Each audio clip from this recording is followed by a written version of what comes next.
time to Kincade and Salciunas is on the air.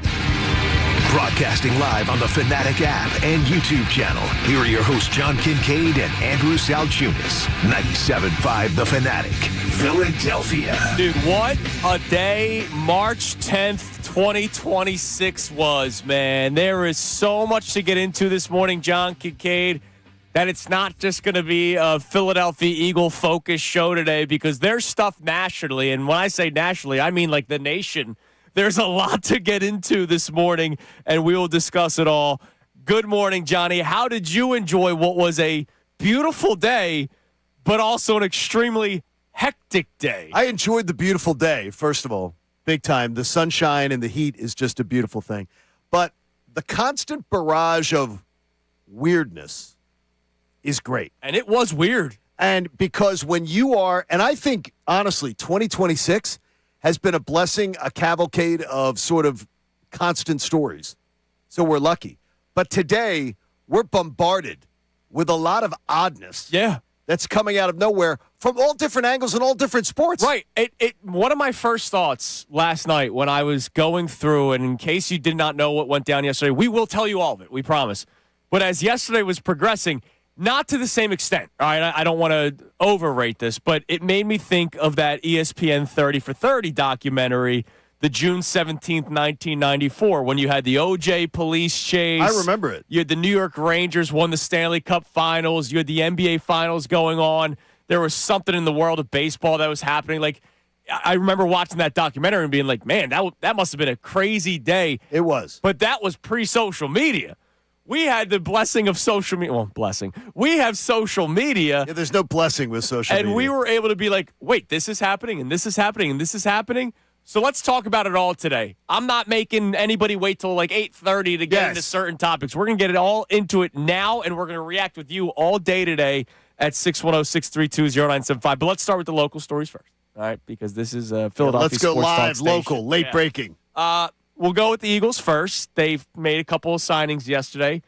Maybe. Who knows? Really? Who knows if things changed today because of what went down in the NFL. Explain this one to me, please. But they did sign to Reek Woolen, the cornerback. Yep. Yeah.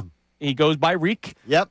Reek Woolen, a cornerback from the Seattle Seahawks. His rookie season, the dude was a stud.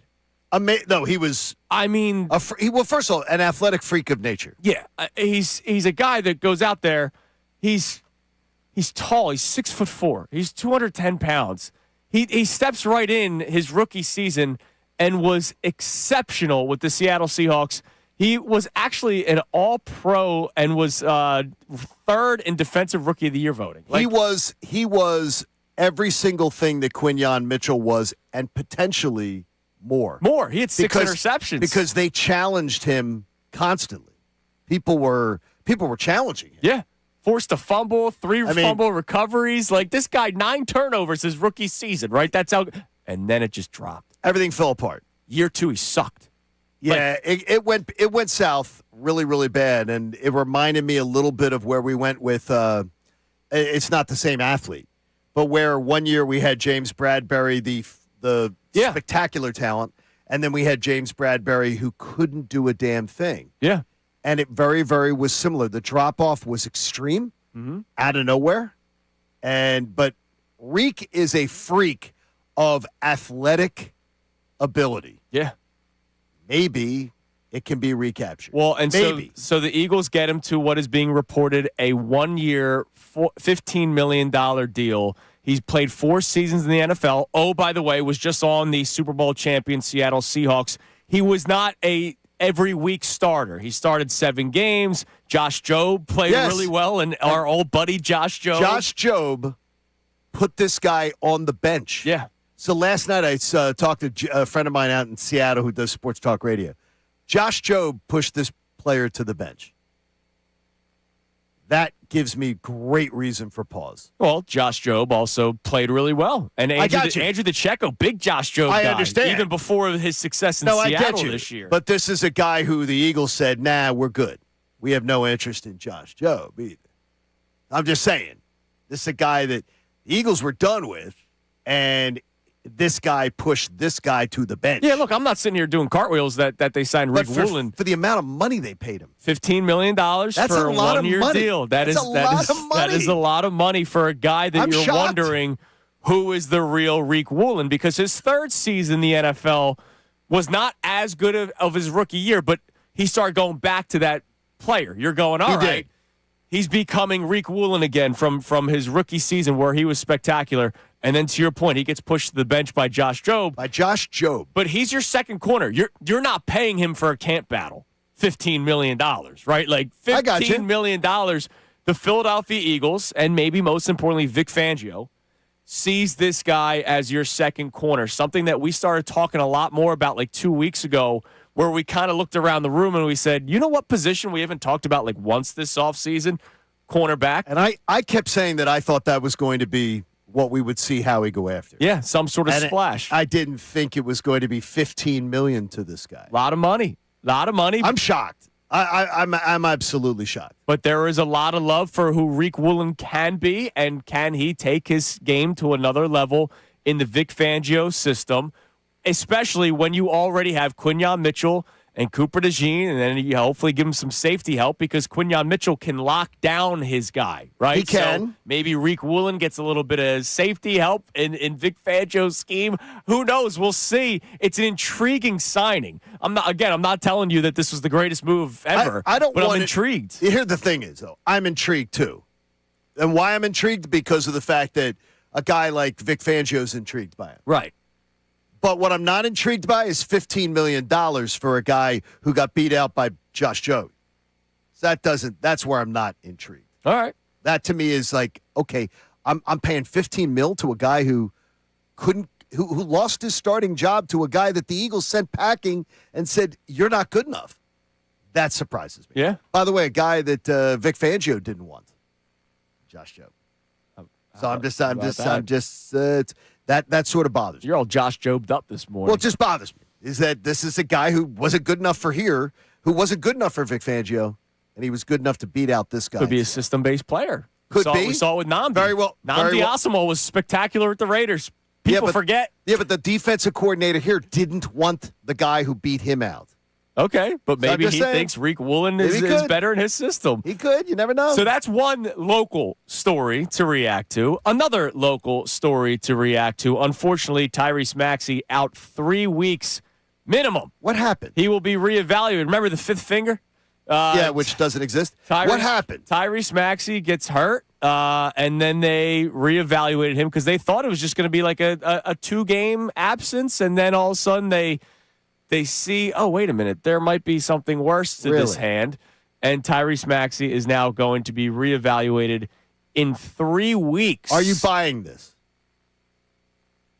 What do you think there could be any chicanery going on? This is the Sixers we're talking about. Yeah, no, I'm just saying. I don't think they're like trying to tank, no. Okay, because I'm just saying to you is that, hey, look, don't roll your eyes when you're talking about the Sixers and shutting people down. Because they did it last year, so they could do it again. I'm just saying, do you ever ask the question? Last year, they were 20 games under 500. Okay. Well, this year, they winning a championship? Do you think they're winning a championship? I don't think they all of a sudden decided, you know what? Do they think they're winning anything? I'm just wondering because probably not, but John, I can't imagine. I'm just saying, this is an organization that doesn't. The organization said, you know what? This is an organization that doesn't mind losing on purpose. Yeah, there's no way they're shutting down all NBA season from Tyrese Maxey. Okay, I'm just asking. Yeah, he wouldn't allow it either. I'm being facetious with both of you. But I'm saying with this organization, you never know. This is an organization that does stuff like this, and this is what calls into question. Their commitment to victory and winning absolutely gets called into question. I'm even questioning this. The quote yesterday. I'm being facetious with you about that. Following consultation with multiple hand specialists, which included a review of additional imaging, Maxey has been diagnosed with a tendon injury to the small finger on his right hand. Maxey will be reevaluated in approximately 3 weeks. Further updates will be provided as appropriate. So in other words, season over? Well, season's done, right? The dream of not having to play in the play-in, that's done. No, season's over. What? Are we going to hold out a dream now? You could. Are we going to think now that they're going to go on some run in the playoffs? That this is a team that's somehow going on a run? I never thought that they were. A lot of people. I heard it on this station, people believing it. So I mean, but you're not. I never You're thought not. that they Okay. were. No, I mean, but you know what I was happy about? Finally watching competent basketball. I'm excited to watch young talent this year. That's all I've been excited. And now about. we're not watching Tyrese Maxey. No. We already know that And that's a Embiid's bummer. been out. That's Paul a bummer. George has been out with the suspension. He'll be back on March 25th, knockout night. Looking forward to it. And he's going to miss enough games, Maxey, now that he's out of awards, right? Yeah. No, Which sucks. It sucks for It was Maxey. a really bummer when that news comes out yesterday. You're like, oh damn! Like right now, if you're looking at the standings and we're talking play-in stuff, the Charlotte Hornets are 2.5 games back of the Sixers. The Hornets are that final play-in team. So it is not a lock that they are even a play-in team. No. But as I was saying, it is definitely they're not going to be a top 6 seed where we don't have to worry about it. And that's a bummer because there was a brief period of time after that month of January where you're seeing them win a lot of basketball games. The Toronto Raptors start leaking oil. You're going, man, maybe they could be the 5 seed. And then Embiid gets hurt. Paul George has already been out with the suspension, and now Max. I thought the 6th seed was absolutely completely in play. Completely in play. And then all the regular stuff happens and everything like that. But it's another year off the clock, another year off the calendar, and this organization's got major decisions to make. Yeah, it's a bummer. So those are your 2 local Nuggets. And then the rest Those are big nuggets. The rest of the world took place as well. There is a world outside of Philadelphia. I know sometimes we believe we are the center of the universe. Maybe we are. I have a don't know. beach towel that says that. But the beach towel that has Philadelphia, and it's Philadelphia, and it has the world. Philadelphians' view of the world. Damn right, man. And it has all Delco and Bucks County and everything, and then it has like France, Germany. That's nice. Everything. Yeah, because it's a small world. Other things happened yesterday. Things that you might say are bigger than the Eagles signing Reek Woolen and, unfortunately, the Tyrese Maxey injury. Let's start in the world of football. Yeah. Because today will be a crazy day in the world of football. If you already thought legal tampering was just crazy to begin with because it's legal tampering, that doesn't make sense. But we know the constant storylines that are coming up in legal tampering. Like literally 12:01, Alec Pierce is getting announced that he's being re-signed by the Indianapolis Colts. Like that's how quick things get started when legal tampering starts. Today at 4 o'clock is the start of the new league year. And everybody bases their decisions off of what they believe is happening because of legal tampering. Correct. Well, Max Crosby is no longer heading to Baltimore. The trade over the weekend that was sending Max Crosby, the stud edge rusher from the Las Vegas Raiders, to the Baltimore Ravens, where the Ravens traded their 2026 and 2027 first-round pick. If you did not see it yesterday, you live under a rock. You just don't follow sports after a certain time of day. Yeah. You did not hear that Max Crosby is no longer going to Baltimore. The Baltimore Ravens backed out of the trade. They are using the failed physical reasoning.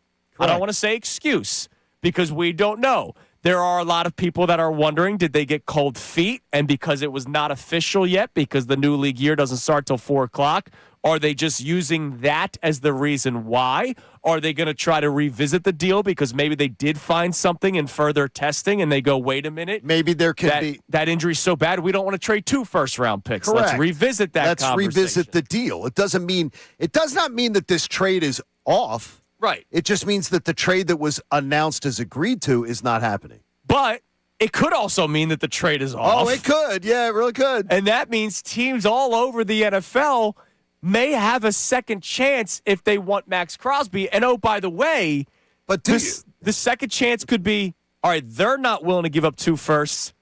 We are. Or could it be, wait a minute, let's do further testing on Max Crosby. Hey, Vegas, he is not worth 2 first-round picks. We'll give you a second-round pick. Maybe a third round. I don't know what's going to change in terms of what is worth it. The dream of Max Crosby, if you've got it, is alive. Yes. The problem is that his history of injury now is a problem. A lot of people didn't know the severity of what they were dealing with. It appears that he was dealing with something a little more severe than teams knew. Yeah, he had the meniscus injury last year. Remember the weirdness of Week 18 where they did not play him, and so they sat him. Remember he posted a video of him taking jump shots. He's got a basketball court at his house, and it was basically just hey, look, I'm fine. I want to play. The Raiders are holding me out, and the Raiders are trying to get the number 1 overall pick, and so they're not going to let me play this game because there were many, many, many, many weeks last year for the Las Vegas Raiders where only one guy showed up, and it was Max Crosby. And so this whole situation's crazy because you and I were talking about it before the show. Vegas can't bring him back. No, they can't. Like, at this point, you cannot bring back Max Crosby. You have to trade him, but how much does his value dip? Well, his value's done. His value's completely his value's completely cooked. Because right now, too, the injury situation causes it to be a big problem. And then the idea is that right now they can't go back. If they go back to Baltimore, they're not getting what they want out of Baltimore. And then other teams are going to be scared off because their fan bases are going to say, "Why are you trading for a guy with his injury history?" Yeah. So, and I mean, I saw people going, "Wow, Howie, Howie rubbing his hands together and everything." Hell no, not with those medicals. No, absolutely not. Would you be in if it's less than obviously the value that first came in the 2 first-round picks? Is it less than a first-round pick?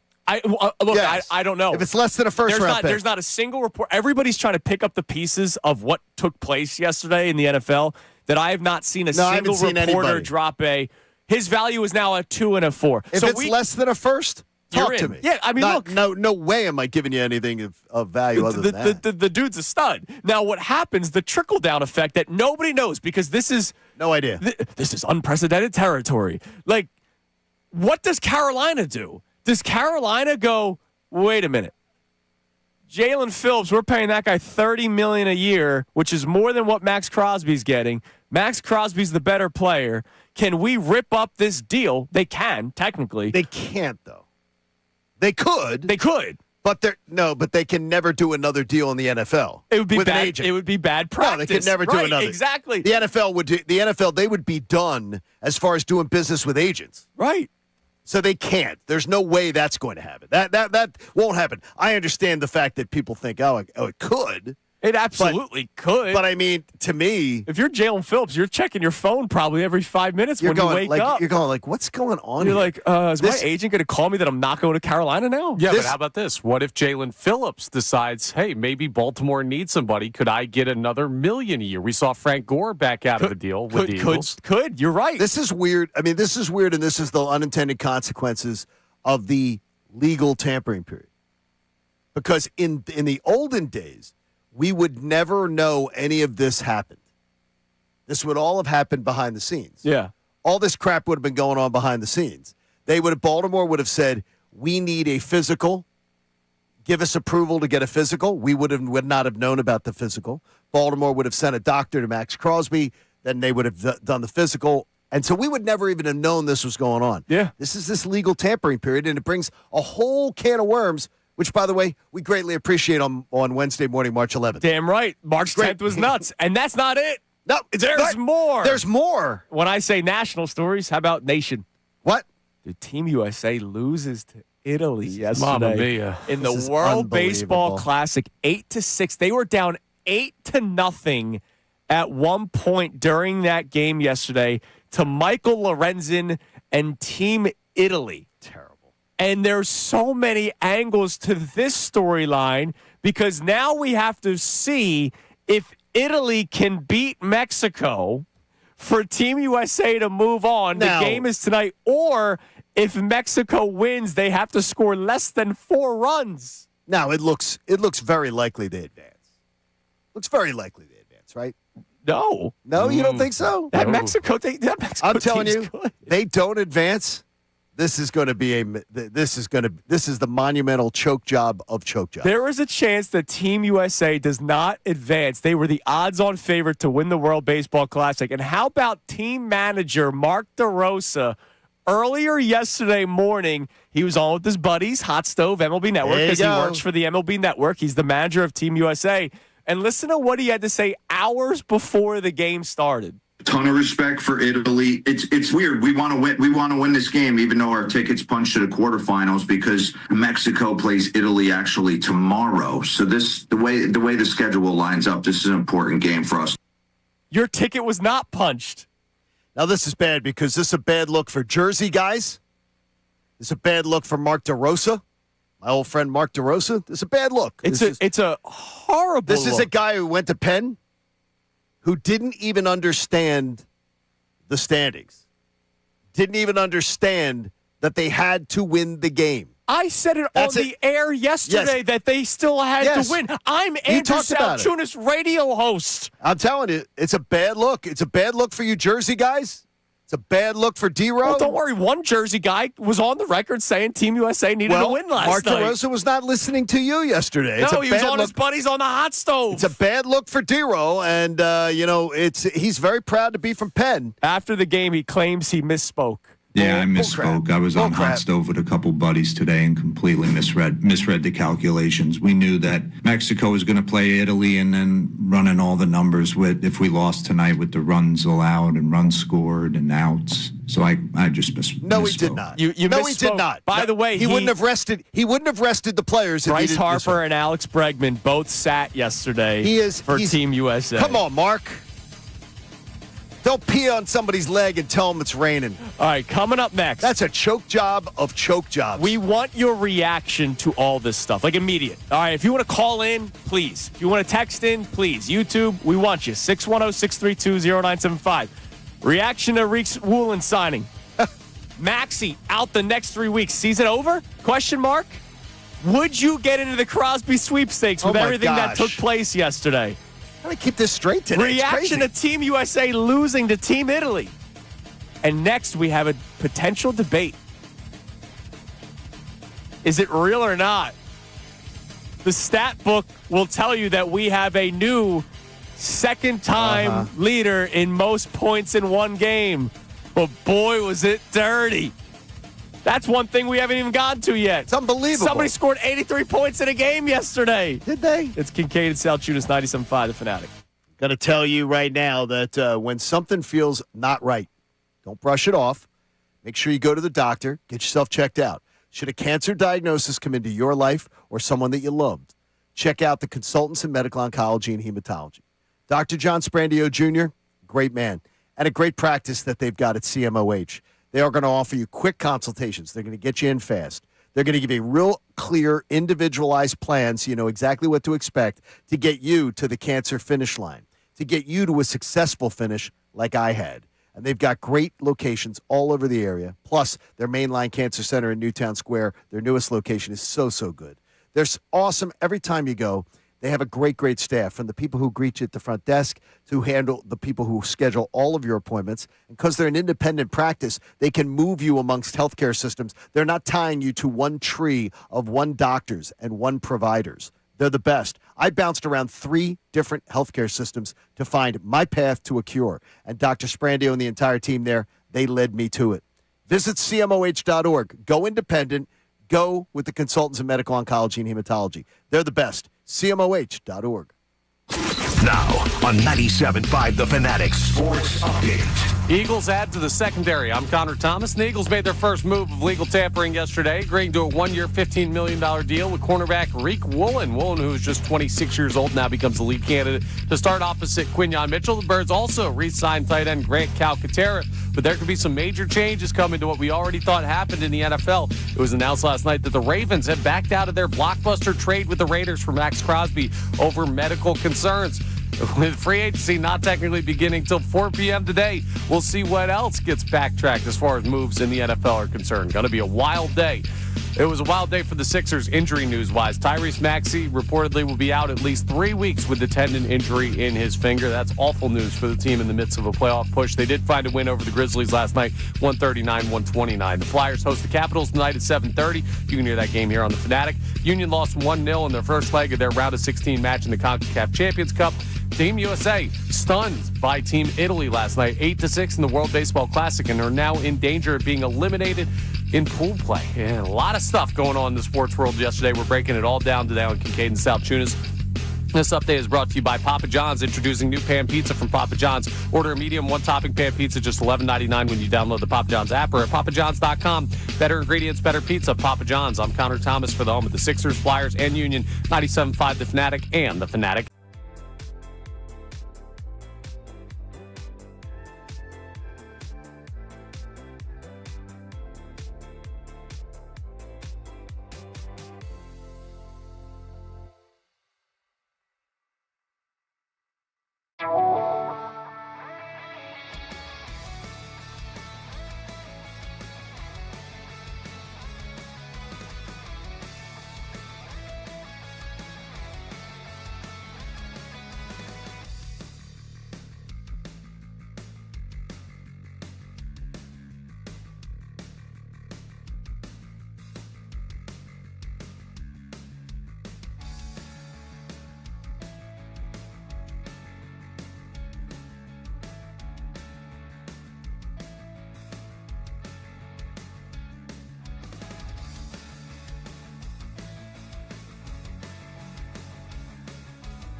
pro. All right, 6:31 here on Kincade Salciunas, 97.5 The Fanatic. The day after, one of the crazier days. I was alive in 1994, but I was not tracking everything that took place June 17th, 1994. That was a crazy, crazy day. How does yesterday compare to that? I said it earlier that I'm not going to overrate yesterday to that extent, but I would imagine there are some comparisons where you mentioned it.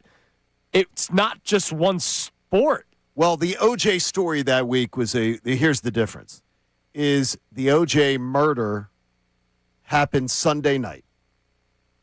The car chase, which you're talking about, that happened Friday night during the NBA game. So the entire country woke up Monday morning to one of America's beloved heroes, O.J. Simpson, flying back from Chicago after his ex-wife was murdered from a plane. It was the morning he's flying back from Chicago. People are like, well, it's not OJ because he's coming back from Chicago. Right. And the whole story, it wasn't social media. You didn't have Twitter. It wasn't the same. So that story unfolding throughout the week became so huge. Sure. Yeah. So big that it engulfed the entire country. It was a much bigger day, June 17th. Of course it was. And because it was just coverage, because by Monday night, everybody had seen OJ come back to the airport. Everybody had heard that he gets off the plane with a golf bag that he never sees again because Robert Kardashian takes his golf bag and the golf bag is never seen again. Right. Yeah, a lot of wonder what was in. I think a 5-iron, a driver, and whatever else was hiding in that golf bag was never ever seen again. So there was a lot of stuff going on. It became the mystery of a lifetime. This was June, it was unbelievable. This was what took place June 17th, 1994. The OJ car chase. Right. That alone is a day. Right. No, that didn't start. That didn't start till like around 9:00 at night. Right. So remember, that was 9:00 at night. So the whole day it wasn't the whole day. Right. Too. Arnold Palmer was playing his final round at the US Open during this day on Friday. It was final round. Day 2 of that tournament. The FIFA World Cup was announced that day by Bill Clinton for the first time in the United States. The Rangers were having their Stanley Cup parade was that day in the Gracie Manor or Mansion, whatever it is. They had their parade and rally in New York, ticker tape parade, Canyon of Heroes. It was an amazing day. Rockets-Knicks NBA Finals Game 5, and Ken Griffey Jr. hit the most home runs before June 30th. That was the baseball nobody remembers nugget. No, because that's like the least. That wasn't even a thing. And so yesterday, what we are reacting to here locally, Eagles signed Reek Woolen. Tyrese Maxey will be reevaluated in 3 weeks with his injury. That's horrible news for the Sixers. Max Crosby no longer, for now, going to the Baltimore Ravens because of a trade that is not going to happen because of the medical, is what they're saying. Now, here's what's really interesting, John. What's that? Because everybody thought that the Cowboys were going to trade for Max Crosby, that was going to be the big splash for Dallas. And then when the Crosby news comes out that he's going to Baltimore, the Cowboys pivot to Rashawn Gary from the Green Bay Packers. They're just trading a 4th-round pick for him. And so a lot of people thought yesterday, oh, well, this means the Cowboys have to be in on it, right? Well, Dr. Daniel Cooper was the doctor that conducted the scan for the Ravens. He is also the Cowboys' official team doctor. So if he says, I would not do this trade if I were you, Baltimore. Correct. I would imagine, because it has already been reported by Jane Slater that the Cowboys are not interested in Max Crosby. I would imagine that Dr. Cooper said, hey, Jerry, no, you're not doing this deal. This guy's knee is no good. We are not going to make this trade. And so now everybody's going to wonder, what's the aftermath of that? I saw Mike Silver saying teams are going to call immediately today to see, how low they can go on Max Crosby from a trade standpoint. Also, too, here's the other part of the story that we haven't even touched on, because it's not our local team, our local market. Could be, though. Imagine Christie comes home, and says, "Hey, Andrew, I just got a $20,000 bonus at work." And then she says, and you're like, "Oh, my God, that's awesome. I'm finally going to get rid of Carlos the Civic." And you guys go and buy a car, a $20,000 car. Yeah. Say, you know what? Buying a new car, going to put $20,000 down, going to get this nice car. And then Christy comes home a day and a half later and goes, "Oh, by the way, I'm not getting that bonus." Yeah. And the car dealer goes, Sorry. "It's beyond the time." Yeah. And then you guys are like, well, now we got a big car payment. Now we got a big thing that we didn't budget for. That's what right now the Las Vegas Raiders went and spent a lot of the money that they thought was off the books. Yeah, because they were going to sign. They went and signed players. That is all the books. Do they renege on the contracts? They might have to. Do they? Because remember, they can now renege on the contracts, but then the Las Vegas Raiders would become persona non grata. Sure, but this is a agents. circumstance that I imagine some agents would be like, "All right, we get it. We didn't realize that this was going to play out." Like if you're right now, if you are Nakobe Dean, you think about going to the Cowboys? They switched to they wanted Max Crosby and Nakobe Dean. They went and got Rashawn Gary.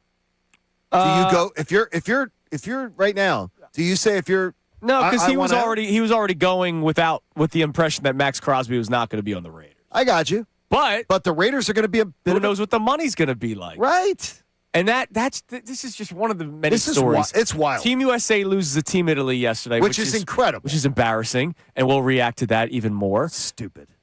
And Bam Adebayo Oh, here we go. scores 83 points last night for the Miami Heat Did he? en route to a win over the Wizards. Well, he did. Yeah. But we can talk How did he about do it? how legit it is. So if you did not watch the Miami Heat versus the Washington Wizards yesterday, God bless you. God bless you. All right, you didn't watch Heat Wizards on a nobody. You probably had a life. Nobody else was watching either. Well, I was because There I you go. started getting the alerts. And the beauty of technology is main TV was Team USA. I went laptop Miami Heat because I was like, is he going to get to it? Is he going to get to 100 points, right? Once you start reaching a certain level, you're going to start paying attention. But if you didn't watch, you did not see the disgusting nature and how he got to 83 points. First of all, 36 of 43 from the free throw line. Which is incredible. He attempted 43 free throws yesterday, made 36 of them, right? You can't take that away from him. Here's what's going to get lost in the conversation is that Bam Adebayo still had an incredible night, right? Like, forget the 83. If he got to 70 points, that's still a ridiculously great night, and it will be celebrated as one of the most historic performances by a player in NBA history. We got to witness that with Joel Embiid not that long ago. But what the Miami Heat did was, let's see how many points he can get. Now, there's one thing about feeding him the ball, right? Which is absolutely, by the way, I went back and watched Kobe's performance. Yeah, they fed him the ball. They fed Kobe every possession. Yeah, shoot the ball. Let's see how many he can get. That's it. They were having fun with it, and they fed Kobe for his. We don't know what happened with Wilt. But what was disgusting was the Lakers weren't fouling the other team on purpose to try to extend the game.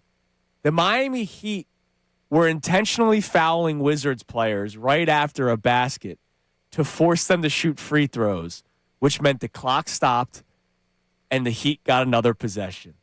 How does the NBA allow this crap to happen? There's no rule against it. No. This is a league that is involved with sports wagering. Yeah. And that's fraud. Oh, what happened? Bam's overhit already. No, what happened is fraud, though. They're allowing teams to manipulate games. That is exactly why 3 guys from my high school went to federal prison, because they manipulated the outcome of games. Sure. How does the NBA allow this? I wonder how if is at this some gonna- point do they implement a running clock or something off of something like this. Like, that was crazy. And I see MBD on our YouTube chat. I agree. The fact that he scored 83 points is still very impressive. Like, that's what's unfortunately going to get lost in all this is that Bam, it's going to be like the disgusting nature of how he got there. I mean, he didn't get 83 All right, points. he got 70. He All got right, that that's right. still He got that right. ridiculous, Well, right? So, yeah, well, Sure. yes. Well, no, but he went to Very few the players foul in line with a history bunch have of ever fake foul done it. shots. He got sent to the foul line with a bunch of fake foul shots. Yeah, toward the end. He still got to where he got to. Like, How many foul shots did he have? 43 foul shots. And you know when he has in a normal game? I thought it was 6. Yeah, maybe. So, I mean, he had 40 more foul shots. He had 38 more foul shots than he has in a normal game. So when you're saying he got 10 more points, no, he got a lot more points than he gets in a normal game. Because he went to the foul line because they fixed the game. They fixed it. He goes in a normal game, I think, 6 times. All right, he had 14 free throw attempts in the first half, 13 in the third quarter. So he was already at 27 free throws within the first 3 quarters. Yeah, and I'm saying in a normal and none of that game was fixed. No, but in a normal game, he gets to the foul line very rarely. Look, he hit him. He's a big man hitting his free throws. But our question for you is, do you look at that as congratulations, Bam Adebayo, or do you look at it with a stain? I don't say that he did a better game than Kobe Bryant. Nah, he ain't Kobe. Kobe Bryant's 81 stands true. It does. Bam's 83's got a stain to it. Fraud. So react to that as well. 610-632-0975. Wherever you want to go for it. We're all over the place. Because today is a day where so much took place in the NBA, the NFL, the sport of baseball, the United States of freaking America losing to Italy. And, of course, there were some Philadelphia angles as well. How'd Bryce do? He didn't play. Pinch it. No, he pinch it. He went 0 for 1. All right, coming up next, we'll check the text line heavy. It's Kincade and Salciunas, 97.5 The Fanatic. Hey, it's all about live betting on the BetParks app. You can live bet pro basketball, college hoops, pro hockey, and more. Hopefully they're not going to be scared tonight, intimidated. There's always other ways to win on the BetParks online casino and sportsbook app. Only app I ever recommend to you. They got your favorite classic casino games for you, too, right there on your phone. So let's say you have a doctor's appointment or you're having your car maintained or something. You can play blackjack, craps, roulette, hundreds of online slots right there on your phone. Bet all your favorite sports. Bet player performances, individual player performances. If you bet Bam last night, there's probably a federal investigation going to go on. So join the BetParks app. Live bet any game you want. New users, you can get up to $1,000 in casino bonus back, too, if you're down in your first 24 hours. They're not going to let you do that in the normal casino. But on the BetParks app, you can if you're a new user. So whether your team scores or not, there's always other ways to win. And you can get in on these games as the games are going on. Look, you got to be 21, Pennsylvania, Jersey, Michigan. If you have a gambling problem, please call 1-800-GAMBLER. From the city that demands the truth.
Kincade Salciunas is back from the break. I wonder what they're going to get into. Dude, so before we get back to our text line, because yesterday was a crazy day in sports. It's wild. I didn't see the Mark DeRosa clip from pregame in the interview about the partying. Did you see this, Connor? What were they partying about, though, Andrew? So after the United States beat Team Mexico 2 nights ago, they apparently, Mark DeRosa, pregame media availability, he's like, yeah, man, there's some guys dragging out here today. They apparently stayed until 12:30 in the morning celebrating their win over Team Mexico. Because the USA beat Mexico in this game. Now, I would imagine some people didn't end the party at 12 just because they left the locker room. Maybe they went somewhere. Maybe there's like a Houston club. I don't know. There are Houston clubs, yes. And apparently they were a little slow yesterday. They probably thought that they clinched the spot because Mark DeRosa straight up said it on an interview saying, we already punched our ticket, but we want to win this game. So they probably were under the impression that they did punch their ticket to the quarterfinals.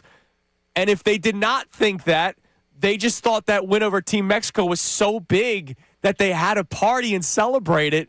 And now they are sitting here tonight watching games, a game between Team Italy and Team Mexico. By the way, go Aaron Nola, who's getting the start.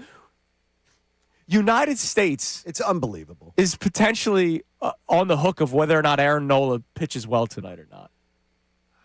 I love it. Dude, that's the only part I love. Why do you love it? Because it's funny. It's Aaron Nola. It's not funny. This is embarrassing. Dude, this is a freaking embarrassment. If they don't move on. That the United States is facing this is a freaking embarrassment. Oh, my God. And what's even more of an embarrassment is that they're partying in the locker room like it's like they won something just because they beat Mexico.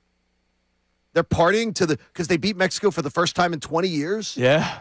And now, come on, dudes. And now here we are. So what do we got on the text line? Because today's one of these days where whatever you want to talk about, like let's go, because that was yesterday. Oh, by the way, Sixers won yesterday, even without Tyrese Maxey. They beat the Grizz 139-129. The Grizz are terrible. Kelly Oubre, shout out to you, 30 points.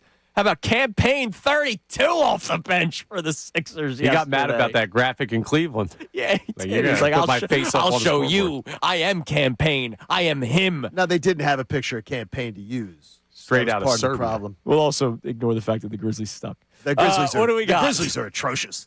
Mike from Turnersville checks in and says, Team USA not making it out of pool play in the World Baseball Classic would be an embarrassment of biblical proportions. DeRosa and the players on that team will be skewered if they go out. And they should be. You know what's nuts?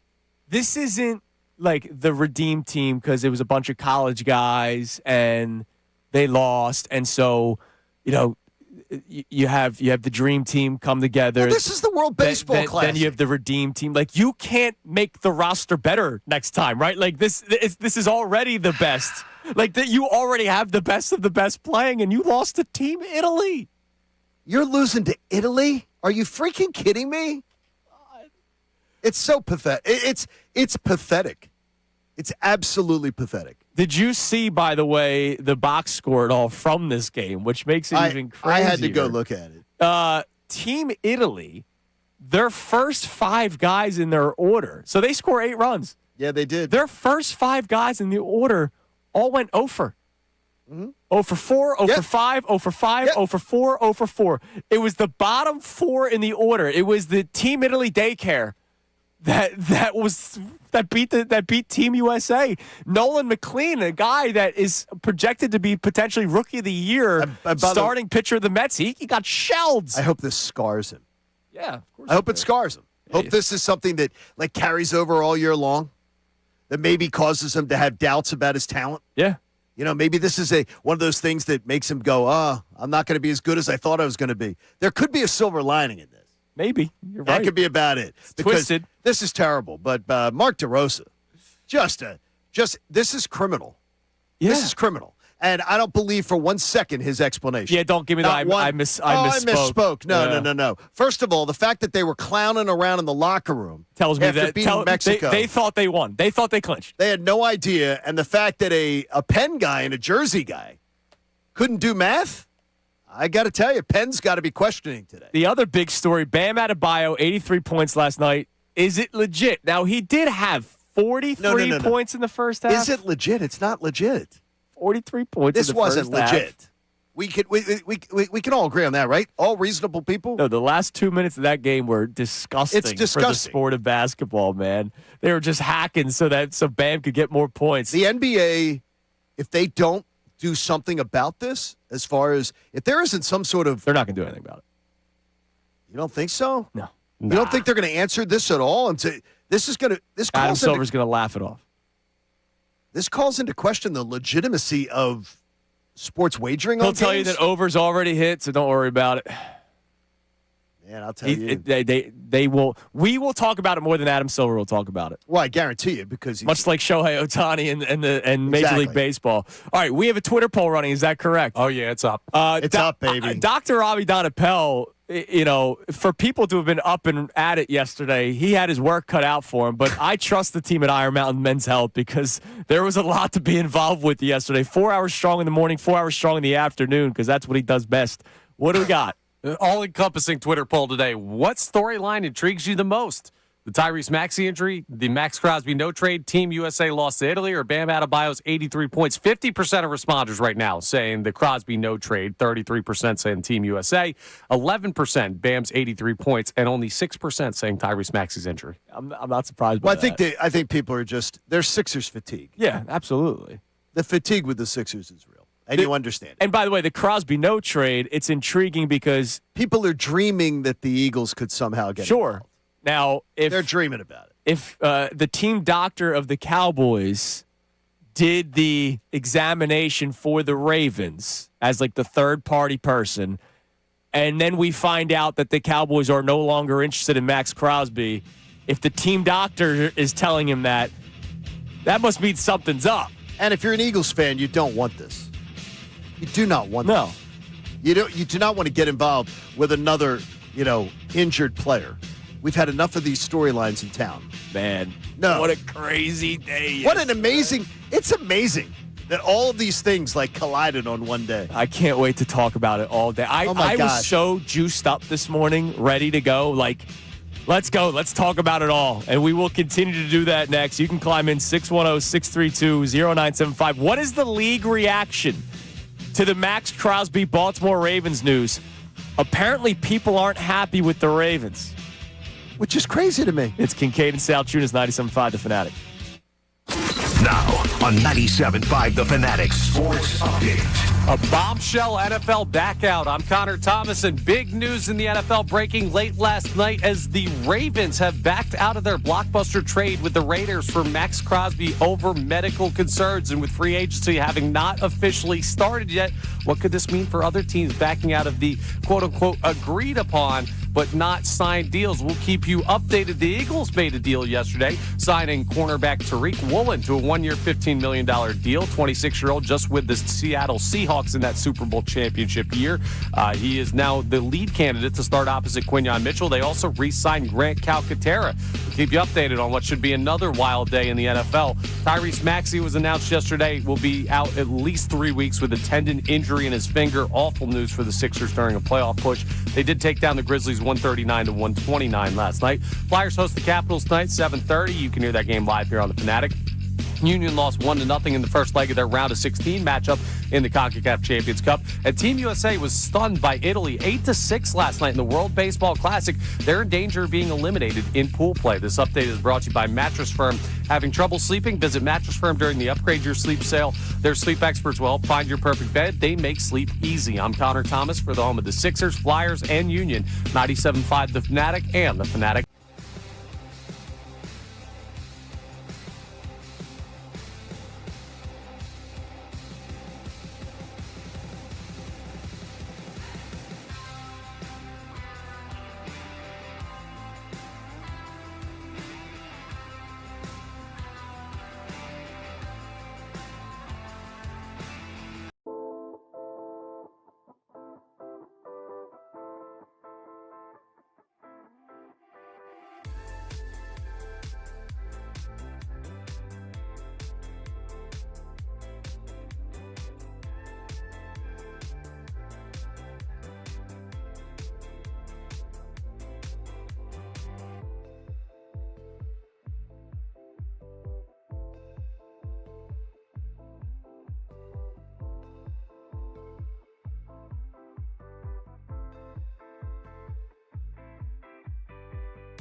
really not that bad, at least most of the time.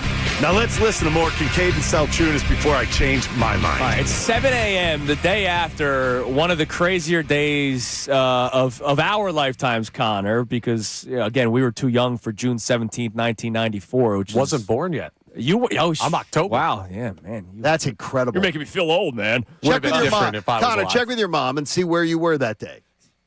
Yeah, maybe you guys were out and about somewhere. Probably out and about. She's probably I don't know. Might have been at the beach. But so much to unpack. We're talking about it all. We want your reaction to everything at 610-632-0975 because today is a day of reacting. Today's not a day of, look, we'll have some topics and some questions like what do the Sixers do and all that kind of stuff because Tyrese Maxey is going to be reevaluated in 3 weeks. What do they do? Because of his injury. Joel Embiid's already out. Paul George is suspended, so that's been fun. What do the Sixers? And the Eagles, they signed Reek Woolen yesterday. 1 year, $15 million deal. It's a lot of money for a guy that is questionable in terms of who is the real Reek Woolen. We saw his incredible rookie season. Yeah. We saw his bad sophomore season. We saw his uptick in year 3. We saw him get replaced by Josh Jobe in year 4. And the Seattle Seahawks won the Super Bowl. Who is Reek Woolen? We'll find out with Vic Fangio, but they got him for $15 million. Speaking of money, what the Raiders have spent so far. Yes. Now you're wondering, why am I bringing up the Raiders? Well, the Raiders and the Baltimore Ravens, the deal is off for Max Crosby, which took place over the weekend. 2 first-round picks. The Ravens were sending their 2026 and 2027 first-round picks to the Vegas Raiders to get Max Crosby. And what's crazy, I didn't even mention this in the first hour, John, Lamar Jackson. So before the trade gets announced, randomly puts out a tweet from training day. Boom. Right. And people are going, what does that mean? A lot of people thought this was A.J. Brown. A.J. Brown's going to the Ravens because that's one of the teams that a lot of people are talking about. And oh, by the way, it's Lamar Jackson tweeting it, so he's got a new weapon. He's excited. Comes out later that day that the Raiders were trading Max Crosby to Baltimore. After that, Dan Orlovsky's going on Get Up on Monday saying, there's no more excuses for Lamar Jackson. Like, this is the year that it has to get done. Right. Lamar Jackson takes exception to the comments by Dan Orlovsky. They then now have a back and forth on social media, all off of this trade that is no longer happening. Well, then it gives Lamar more excuses. Good. Gives him more excuses to not perform in the postseason. Now, the league, some people are upset with the Ravens. I'm fascinated by this. So Ralph Acciano, who I really like, we mention him pretty often on this show. He's like the lead reporter for Fox. After this went down, he made a lot of calls to different executives around the NFL. Several executives are upset with the Baltimore Ravens, according to Ralph Acciano. Here's a quote. You just don't do this, is what one of the executives said in the NFL. Whatever they saw in their exam better be career-threatening. Otherwise, you don't do this. They knew something was wrong with his knee. He just had surgery to get it fixed. It really feels like they had some other reason for wanting out of this deal. That is what an executive in the National Football League is saying about the Baltimore Ravens. There are people pissed off with Baltimore because we don't know what the trickle-down effect will be with this. Well, it's because of Dallas moved on to the Rashawn Gary thing. Yep. So they went and did something. We mentioned Carolina signing Jalen Phillips, $30 million a year. Connor, you made the good point of Jalen Phillips could say, wow, maybe I could get more out of this from a different team. Or what if Carolina goes, hey, let's do our own examination because what if we decided to do that? And then Jalen Phillips doesn't get signed. Now you mentioned it, the agent. Exactly. The teams are not going to renege on that because then they'd be in big trouble. And Jalen Phillips is a Rock Nation guy, so like that's obviously a really I'm looking at this whole really situation and saying this is the problem that you get when you're talking about a legal tampering period because this would never have happened before. This would have happened behind the scenes. Max Crosby would have had this whole he would have had the physical and everything for the Ravens behind the scenes. Yeah. So we never would have known about this going on. Now, sometimes you would have heard somebody leak that a player failed a physical. Sure. That would leak something. but you don't hear that a trade was going to go down, what the terms of a trade are. This is where the danger is. Another executive quote, there's got to be something else here. We all knew he probably wasn't going to be ready until training camp. It really sounds like they just got scared and looked for a way out. Now, there's another executive wondering if the Ravens could be punished. What? He said, look, Roger Goodell is, quote, Goodell is not going to investigate this. The Ravens are legally right, but the GMs can argue they're morally in the wrong. Morally in the wrong? What are you talking about? Hey, morals doesn't matter in the court of law, baby. He's got like a Swiss cheese knee, right?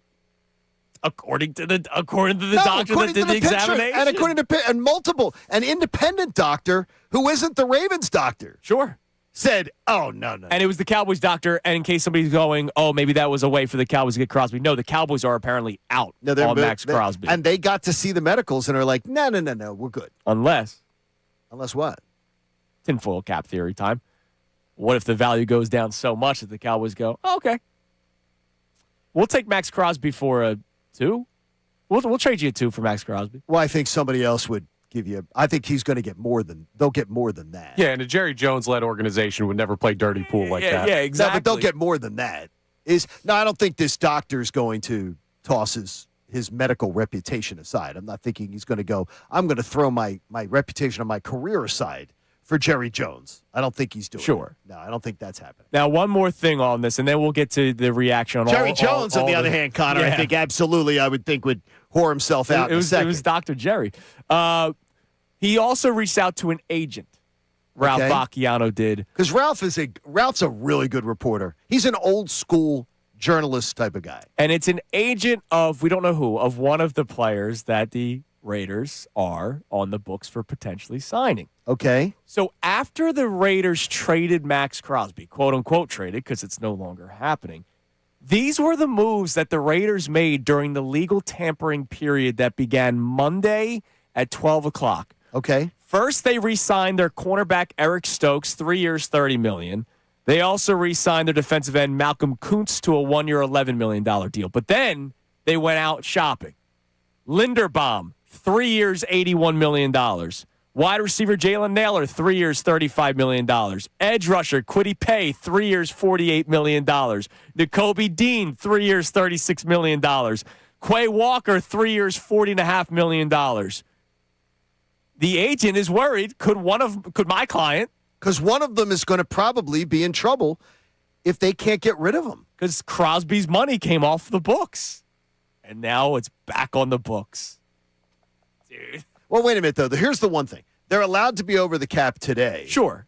So it's not like today they have to have that money off the books. So they've got time. But this is really bad. This is the danger of a legal tampering period. It is absolutely crazy. Bam Adebayo, wild. are you celebrating or is it staying the 83 points in the game? Nobody's celebrating it. Bam Adebayo's celebrating it. No, Bam Adebayo. Credit to Scott Van Pelt. Last night, it was airing on the overnight. Scott Van Pelt had Adebayo on, and he straight up asked him, like, hey, I'm paraphrasing here, like, how do you feel that you guys did what you did the last 2 minutes of the game, which was fouling on purpose to give you more possessions? And he basically said 83 is 83. He said whatever way to get it done, right? Yeah. Like whatever way, paraphrasing, whatever way to get it done, we get it done. It was the plan. The plan was once he got to a certain point, we're going to make this game disgusting. And look, it's foxhole mentality by everybody on the Miami Heat and Eric Spoelstra, but it's dirty. I'm not mad at Bam for, like, treating it the way he treated it. Like, if I'm him, I'm saying exactly what he said. No, you're not mad at Bam. It's just, it's a stain on the record, though. It's a stain on the record. Right? Like, the fact that surpasses Kobe as the second most points in a single game. And somebody posted a video recently of what Kobe did to get to 81, his last couple possessions. Kobe's like, was different. He was fighting double teams and scoring, whereas Bam's flopping and getting to the free throw line. And they were trying to stop Kobe. Yeah.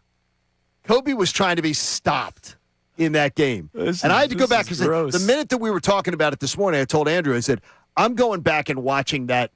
I watched the last 20 points of Kobe and watched how, and I don't think I honestly, I don't think any of it was soft. Like they were trying to make sure that Kobe Bryant didn't get that record. Yeah. How about it? Oh, by the way, as we were talking about it, Albert Breer 4 minutes ago The Raiders will honor all the agreements they made with their free agents, both their own and the incoming guys. Over the last 48 hours, despite the stunning developments of last night, all options remain in play with Max Crosby. Vegas is certainly very open to keeping him. What does it tell you, though? That tells me, if Albert's hearing that, and by the way, he has a really good source. Oh, yes, he does. If Albert is hearing that, that tells me that there have been phone calls made to the Raiders. They know they've got 3 or 4 teams that are at least, let's talk. Yeah. So they know they're going to be able to get that. They have to get that money off the books. They have to. That money must come off the books. And they can say we're open to keeping him but that's to just hopefully still garner any bit of value. Keep the value up a little bit. Unlike what the Eagles and A.J. Brown. And oh, by the way, Team USA lost yesterday in Isn't that baseball. amazing? Let's go to Nick on the cell, our first caller to react to everything that went down yesterday. What's up, Nick? How you guys doing? Hey, buddy. What's going on, man? Not much. Just talking about the USA baseball team and how pathetic they are. Yeah, I mean, that's unbelievable. That is an embarrassing loss yesterday. Losing to Michael Lorenzen and Team Italy. Oh, and look at the guys that were beating him at the plate. Yeah, first 5 guys in the order went 0 for, and yet they still allowed 8 runs. 8 runs! I mean, you had the bottom of Italy's lineup torch a all-star U.S. baseball team. Yep. That is unbelievable. That, by the way, that approached the game half-assed, that didn't take the game seriously. Oh, they lost to Paulie Gualtieri. That's who they lost to. I like that. It's unbelievable. It's pathetic. It's almost like if the USA basketball team lost to some Italy. Let's put Italy out there. If they lost to Italy, it would be everybody would be up in arms. It's like if they lost to Lithuania in a FIBA game. Oh wait. That took place that took place not that long ago. Thanks for the call, Nick. It's so bad. Happy Independence Day to my fellow Lithuanians out there. It's so bad. Only reason I'm letting you slide on that one. It's so bad. It's so stupid that this ever happened. I mean, this is oh my God. It's truly incredible that we're talking about. Well, and here the reason why we're talking about it's more so than just that they lost, right? Because them losing to Team Italy should not happen to begin with, right? Like that alone is embarrassing for Team USA to lose to Team Italy. Baseball's a weird sport. We've seen it happen. The Marlins can beat the Phillies on a given night, right? Mm-hmm. But it's Mark DeRosa earlier in the morning. Doesn't even know the situation that he's managing. Thinking that they already clinched. Yep. Then it's later saying, the guys are dragging around here, man. They were up late celebrating that win against Team Mexico. So then he definitely thought that they punched the ticket. And I would imagine maybe a champagne popping. I don't know. I didn't see any of the scenes of inside the locker room, but you don't celebrate like that if the job's not done. But in baseball, you do all the time. But that's if you clinch something if you win a series. They won a game. They won a game and they celebrated. It's the country club mentality of that team. Look at that team. Look at the country club travel ball mentality of that whole team. And look at the other teams. Look at the DR team. Yeah, man. Look at some of these other clubs. And they're fighting for the pride of their country. And they have pride in it. This is the wine and cheese country club crowd that we have representing us, who we sent, that are like, oh my God, getting foot rubs. Who'd you want him to send? Look, no, I understand. But I'm talking about the mentality of the guys that we sent. The guys that we sent are they're rolling their jock straps out and going, yeah, we just toss them out there, we win. That's the arrogant attitude that they've got. And it's the way that they've handled themselves. It's the way they've conducted themselves. And then they get burned by it. And they're shocked by it. And they're shocked. I guarantee you they're shocked. Like, oh, my gosh, we didn't think this could ever happen. We're going to They're celebrating wins like they won something. Well, because they think they did. Yeah, I put that on the manager way more than I put it on the players. No, I do. And I have led with ripping the manager about this. But the players, wait a minute.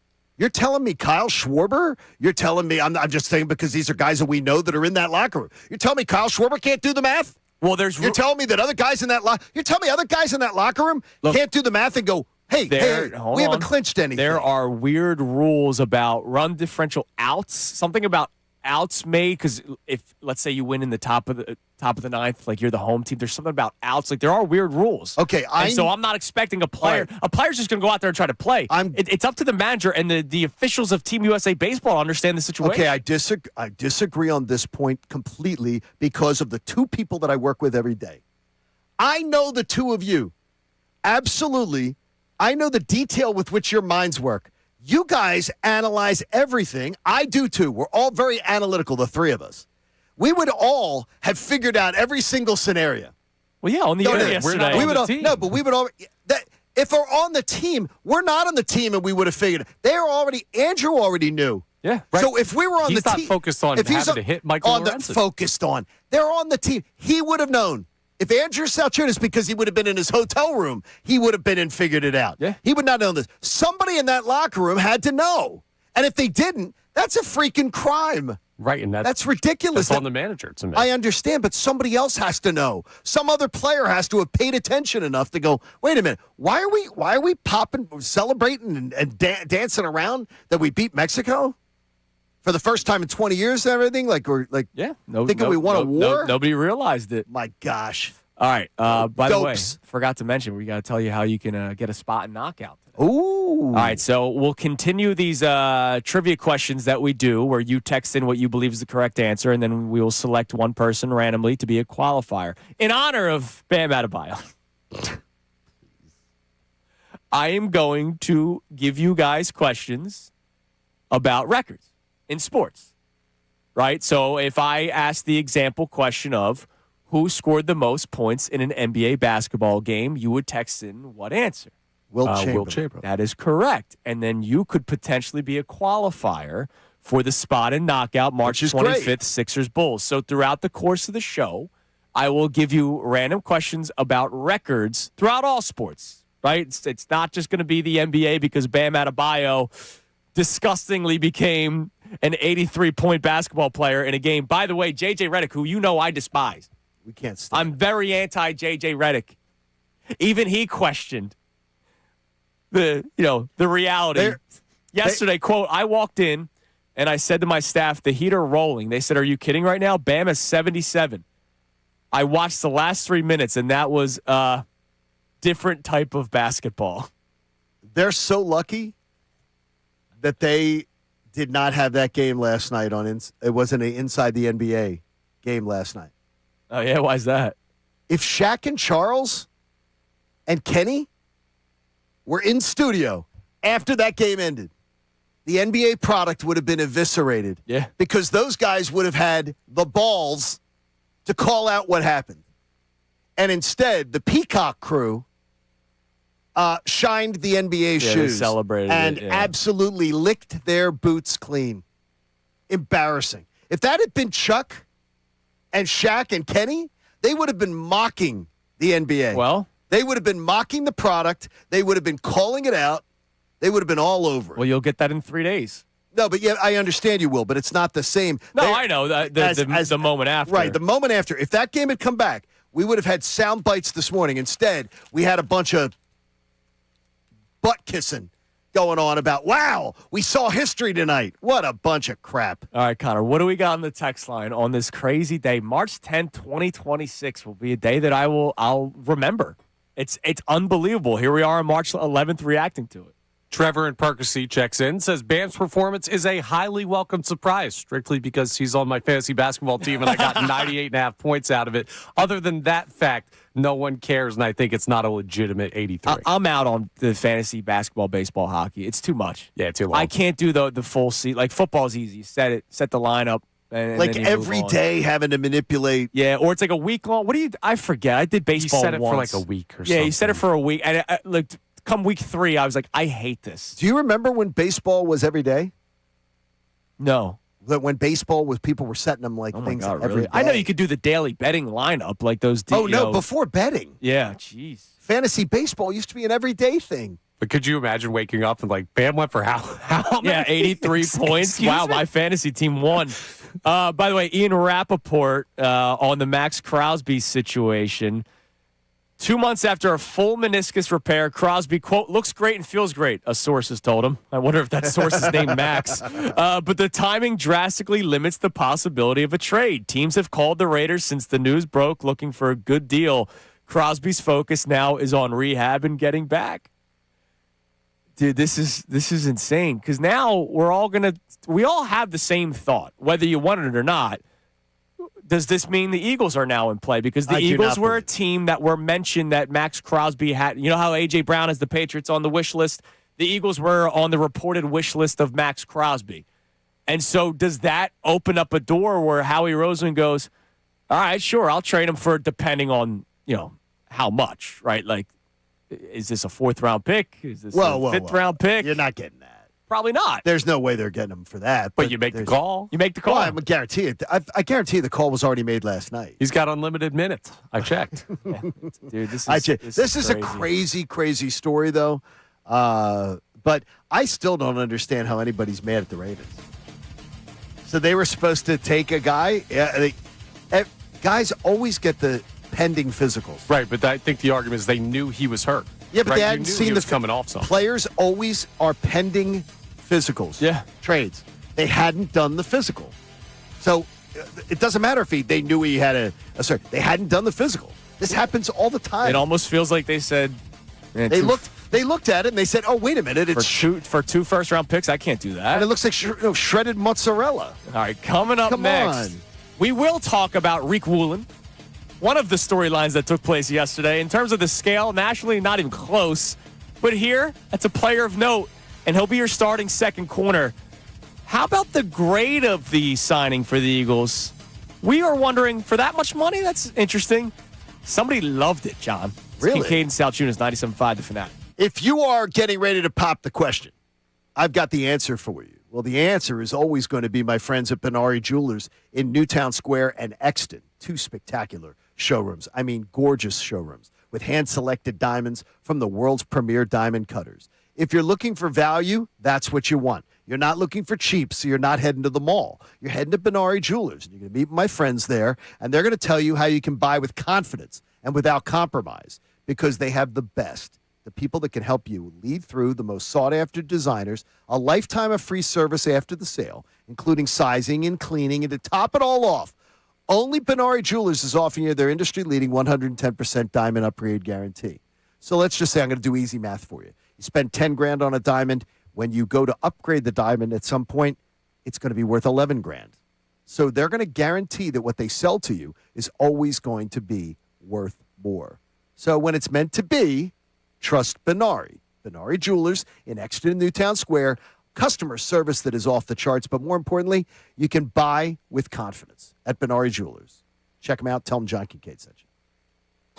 Now on 97.5 The Fanatic Sports Update. Major injury news for Maxey. I'm Connor Thomas, and Tyrese Maxey got some poor injury news yesterday, and we did as Sixers fans as well. He'll be out at least 3 weeks with a tendon injury in his finger, and with the Sixers in the middle of a playoff push, that is the last thing they wanted to hear. They did take down the Grizzlies last night, 139-129. Eagles made their first couple moves of the legal tampering period yesterday. They decided to re-sign tight end Grant Calcaterra, and the bigger move, signing quarterback Reek Woolen to a 1-year, $15 million deal. Just 26 years old, he now becomes the lead candidate to start opposite Quinyon Mitchell. But there could be some major changes coming to what we already thought happened in the NFL. Max Crosby deal is now out as the Ravens have backed out of their blockbuster trade with the Raiders over medical concerns. We'll keep you updated on how that affects pretty much everything else in free agency. Flyers host the Capitals tonight at 7:30. You can hear that game live here on the Fanatic. Union lost 1-0 in their first leg of their round of 16 match in the CONCACAF Champions Cup. And Team USA was stunned by Team Italy last night in the World Baseball Classic, losing 8-6. They're now in danger of being eliminated in pool play. Keep you updated on that as the tournament continues. This update is brought to you by the Crohn's and Colitis Foundation. The Crohn's and Colitis Foundation has led inflammatory bowel disease research and care for over 50 years. Learn more at Crohn'sColitisFoundation.org.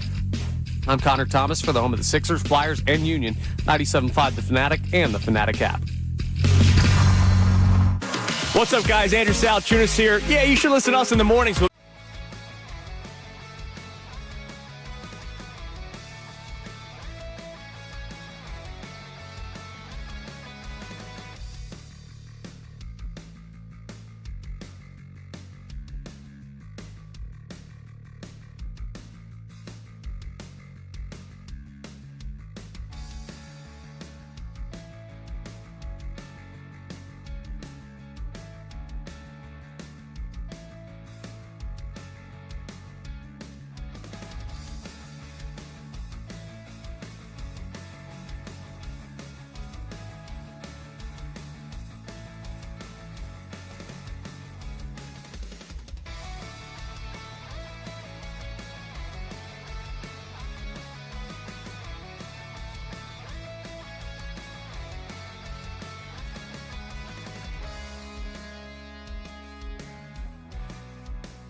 with Marks. You guessed it with me, John Marks. That's coming up at 10 o'clock. Let's get back to more of Kincade and Salciunas right here on 97.5 The Fanatic. 7 a.m. hours brought to you by the BetParks online casino and sportsbook app. Live bet sports on the BetParks app. Play all your favorite casino games. There's always another way to win on the BetParks online casino and sportsbook. Got to be 21 in Pennsylvania, Jersey, or Maryland. Gambling problem? Call 1-800-GAMBLER. How about even more news to react to? News that hits a little bit, more here for us. Actually, if you play NBA 2K and you're not a Sixers fan or not from the area of Philadelphia, you would have heard his voice in it because that was something that started not that long ago. But our buddy Matt Cord just announced his retirement from being the PA announcer of the Sixers at the end of the season. So he's going to finish this season as the PA announcer of the Philadelphia 76ers at the Xfinity Mobile Arena. And then there will be a new voice inside the Exmo after this season. He's absolutely awesome. Great dude. Incredible person. And a lot of fun, but that's a lot of nights after a lot of long days. And great for Matt. Well, and look, he's doing middays now. Obviously, when Pierre passed away, there was a big seat to fill at our sister station, WMMR. And so Matt Cord moved from MGK to MMR. But for a while, he was doing mornings at MGK and then doing nights. Sixers nights. Right. And we all know how difficult it is once in a while when the Eagles play nationally televised games. Consider almost every single night getting home late. 28 years, man. That's a lot of memories. Andre Iguodala is something that I will always think of when I think of the Sixers and the in-stadium experience. And as much as that team bums us out, the in-arena experience during Sixers games have always been great, and a lot of that is because of the energy that Matt Cord brings. And so that's sad news. A lot of fun. My daughter always loves going down and seeing Matt Cord before games. Yeah, we're lucky that we get to go down the hall and see him still. That's a whole nother issue. All right, so before we get back to our text messages and get more reaction on what the crazy day was that was yesterday in the world of sports, period, there was a grade on the signing of Reek Woolen that I'm curious to get your reaction to, because obviously right now they're grading everything on ESPN. And so Seth Walder, who we mention every once in a while, is doing grades for a lot of signings around football. Okay, so what's he saying? He gave the Eagles an A for the signing of Reek Woolen. 1 year, $15 million. Gave him an A. He said he's fascinating because he's not widely considered to be among the game's top cornerbacks, but his numbers are right there with the best over the past 4 seasons among outside corners with at least 500 coverage snaps. Do you know who allowed the fewest yards per coverage snap? Woolen. He's actually better than Quinyon Mitchell and Patrick Surtain. Now, look, this is past 4 seasons. Yeah, you're not talking about when he lost his job. Rookie season, he was tremendous. Correct. Year 2, he was bad. Year 3 was better. Year 4, he loses his job. He mentions that he got benched multiple times by Josh Jobe. Which is fascinating. Right. Because Josh Jobe, he's a marginal player. He said, ultimately, it's hard to argue against Woolen's results. Over a single season, there can be a reason a corner puts up strong yards per coverage snap results even without playing well. For example, if they play opposite an awful corner on the other side, if their team is a good pass rush, or as with Seattle last season, the unit is incredible overall. But that has not certainly been true for Woolen for his entire time in Seattle. He believes that pairing him with Quinyon Mitchell on the opposite side and having Cooper DeJean on the slot, and then obviously because of how good Quinyon Mitchell is, the safety help, he thinks this is a very good signing for Quinyon Mitchell. And, of course, he talks about Vic Fangio's input on it, too. Talent-wise, you cannot watch this guy, and if you haven't seen him, he's an athletic freak. He was one of the biggest freaks coming out of his draft. Yeah. He's unbelievable. His measurable's incredible. His ability to just, as athletic, he's incredible. His game has just declined. There's something that I'm going to trust that Vic Fangio sees something that's really impressive about him. The whole Josh Jobe thing just bothers me. It's just what's ringing in my head is that for a team that was going to win a Super Bowl, that was on a championship drive, they said, yeah, got to get him off the field. Yeah. And Josh Jobe's a better option. Well, that's just weird from a defensive head coach who is really, really bright. Sure. And as we talked about earlier, could be scheme, could be system. Could be, but I wouldn't see. You see Seattle being that far different that far different. It's different, but it's not. I wouldn't think that they would sit there. And Vic Fangio also likes big corners. He does, right? He does. He loves having big corners, and absolutely, and he's a big corner. So an intriguing signing by the Eagles yesterday. All right, before we get back to our text and all the reaction, first question for your chance to get a spot in Knockout, Sixers Bulls, and then the spot in Knockout March 25th, in honor of Bam Adebayo's night. 83 points, and you can tell us whether or not you're celebrating it or you believe it's stained. We are giving you questions of records in sports. All right, the actual record, the number one record. Okay. So, question number one, if you believe you have the correct answer, text it in at 610-632-0975. Who has the most career stolen bases in Major League Baseball history? 610-632-0975. If you get it right, you could potentially be one of the qualifiers for the Sixers Bulls tickets. I imagine both of you have this correct answer. Yes. Obviously, you can't say it. You will say it on the other side. Who has the most stolen bases? 610-632-0975. As a baseball guy, Locked on Phillies podcast, do you think this record, the record holder, will ever be beaten?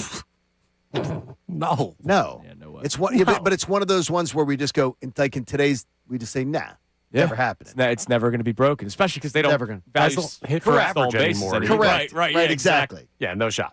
It's an amazing. It is amazing record from an amazing player. Never going to be broken. We Ronald Acuna Jr. had like 70 a couple of years ago, and we were like, wow, that's the greatest thing ever. And then because we were just so excited to see something like that. Right. Exactly. All right. What do we got on the text line?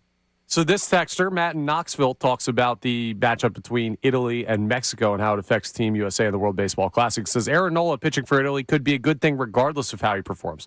Pitches well, Italy wins, USA and Italy advance. Pitches bad, gives up meatballs, and Mexico scores 5+ runs, then USA and Mexico advance. Go Nola. Yeah, I mean, look, it comes down to it. It comes down to Aaron Nola. The Team USA and their chances of moving on, they have to watch it. This is it's incredible that we're even talking about this. Like it's incredible that we're talking about. Think about this for a second. I'll turn into a football example that wasn't that long ago. Remember when the Bucs beat the Panthers and they needed to sit and watch will the Falcons lose to the Saints? Yes. This was just week 18. Because it was a Saturday game and then they had to watch on Sunday. Yeah. So Baker Mayfield, his wife was like was recording videos of him sitting on the edge of the couch watching Saints Falcons, just two disgusting teams play football, and needing the Saints to win. And because the Falcons won, despite them winning, they got eliminated. Now, this is even worse because Team USA could have just won the baseball game against a team that they 100% should beat, and they didn't. And now we're sitting here watching Aaron Nola and Team Italy versus Team Mexico. If you're Harper and Schwarber, you're texting Nola this morning saying, you better shove, or don't you come back to Clearwater. I'm telling you. Some people already kind of don't want him to come back to Clearwater. Right. I'm just glad he has Aaron Judge hitting behind him because it's got to be really helping him. I'm just glad.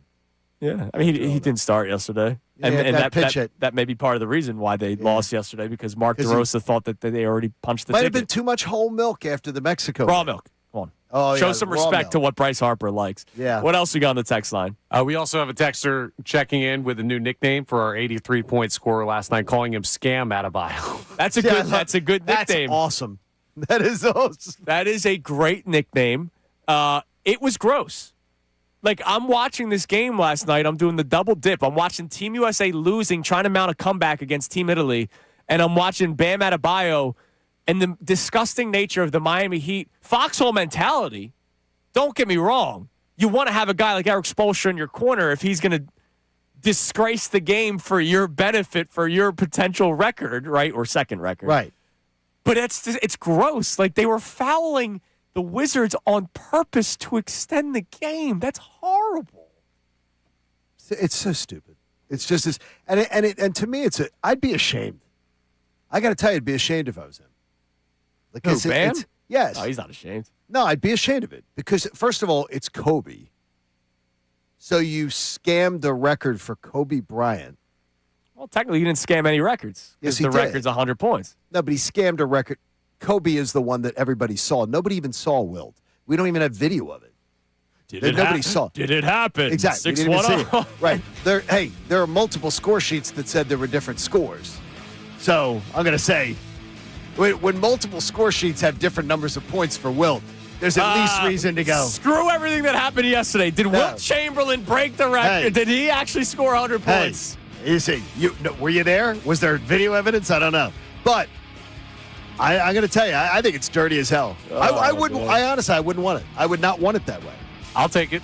I would not want it that way. I'll take 83 in an NBA game. All right, coming up next, it is today's headlines. Man, what headlines? Can you beat any of the headlines that we've been reacting to all morning today? Just take a listen and find out. All right, that comes your way next. We'll get some more text messages as well, and we'll get our first qualifier for the spot knockout here on the Fanatic.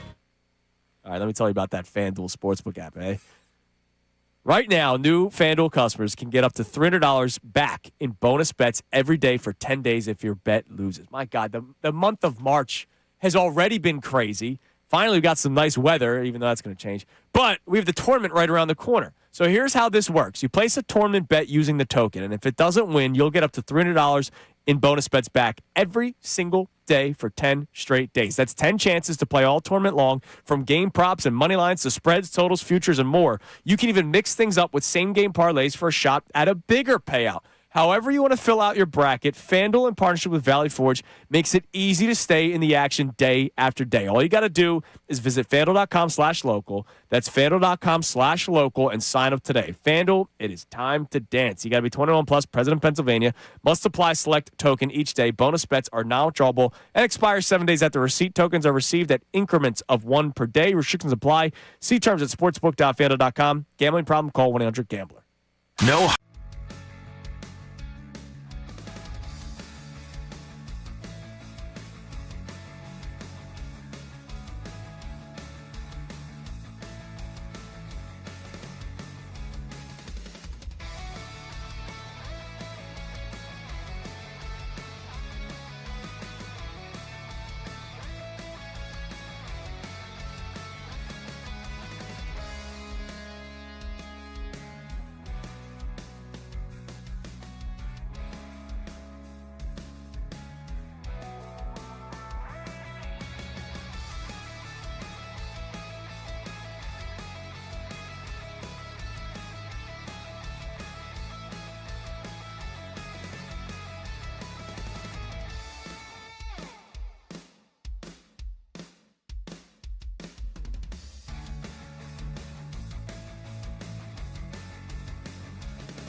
It is 7:47 here on Kincade and Salciunas, 97.5 The Fanatic on this day after March 10th. And I say March 10th just because of all the news that went down yesterday. So much to react to. You have Max Crosby and not going to the Baltimore Ravens. Ravens backing out of the trade. New league year starts at 4 o'clock today. We are reacting to that because, obviously everyone thinks the same thing. Could the Eagles be in on Max Crosby? By the way, Albert Breer reporting even more on the story. We mentioned that the Raiders are going to honor all the contracts because the Raiders, ever since they traded, quote-unquote, Max Crosby, they signed like 7 guys to pretty big deals. They did, right. He says, all this is difficult for everyone. The Raiders will work through different scenarios. Some teams did call last night, but Vegas isn't going to trade Crosby on a discount. What? And keeping him with a revamped crew around him isn't the worst idea in That's the what they're world. saying. That's what they're saying. They can't mean that. I can't believe They can't mean that, right? They can't actually mean that. There can't be. No way. Like 2 first-round picks. But then again, we went through the article with Ralph Vacchiano, and how are they going to work it though? There are executives upset with the Ravens because one executive said something to the extent of, "We all knew he probably wasn't going to pass his physical because he just got a surgery." So they think that the Baltimore Ravens had second thoughts. Some executives. Well, the thing is the doctor that looked at him didn't say, he just got over a surgery, that's why you don't do it. The doctor who looked at his knee said, don't take this trade. And he's independent. He's not a Ravens doctor. Right. He said, don't take this guy. He's actually the doctor of the Cowboys, and the Cowboys are out. And so that should tell you kind of all that you need to know, unless all of a sudden the value drops and then the Cowboys trade for him. Team USA loses to Team Italy. That's so bad. It's like it's not even. It's horrible. It's horrible. We'll update you on everything to start the 8 o'clock hour because there's so much to get into. There's something about people being hungry in life, and Team USA has no hunger. Well, they got fat. There's no hunger after beating Mexico. No, but they're already fat. They showed up fat. There's no hunger, and I watched these. I told you I love the games. I guess all in Miami. Mm-hmm. The Dominican Republic team. It's been awesome. Oh, my gosh, the energy, the passion, the fire. Oh, I've had more fun watching other teams. I'll be honest. Because they have fire. They have passion. Yeah. They care. Yeah. They care. They absolutely a hell of a do. lot more than Team USA does. That's why I love watching like the World Cup or the Euro Cup because they're playing for you love that. You always say they're playing for their that. countries. There's country pride to it. All right, it's time now for today's headlines with Connor Thomas. Today's headlines with the Connor Thomas. It's brought to us by Lundy Law. For over 70 years, Lundy Law has been fighting for injured people. If you need them, remember the name Lundy Law, your injury lawyers. Visit LundyLaw.com. That's LundyLaw.com. So I'm not sure if you guys saw, but there was a big trade called off in the NFL last night. Wait a minute. How did we miss that one? Max Crosby no longer going to the Baltimore Ravens, which upset a lot of people, turned the league on its head. But I know exactly the number one Ravens fan who is the most upset with what happened yesterday. He goes by @Hamilton_DPOY on Twitter. Okay. Name is Nate, and he had previously tweeted that if the Ravens happen to trade for Max Crosby, I will completely shave my head.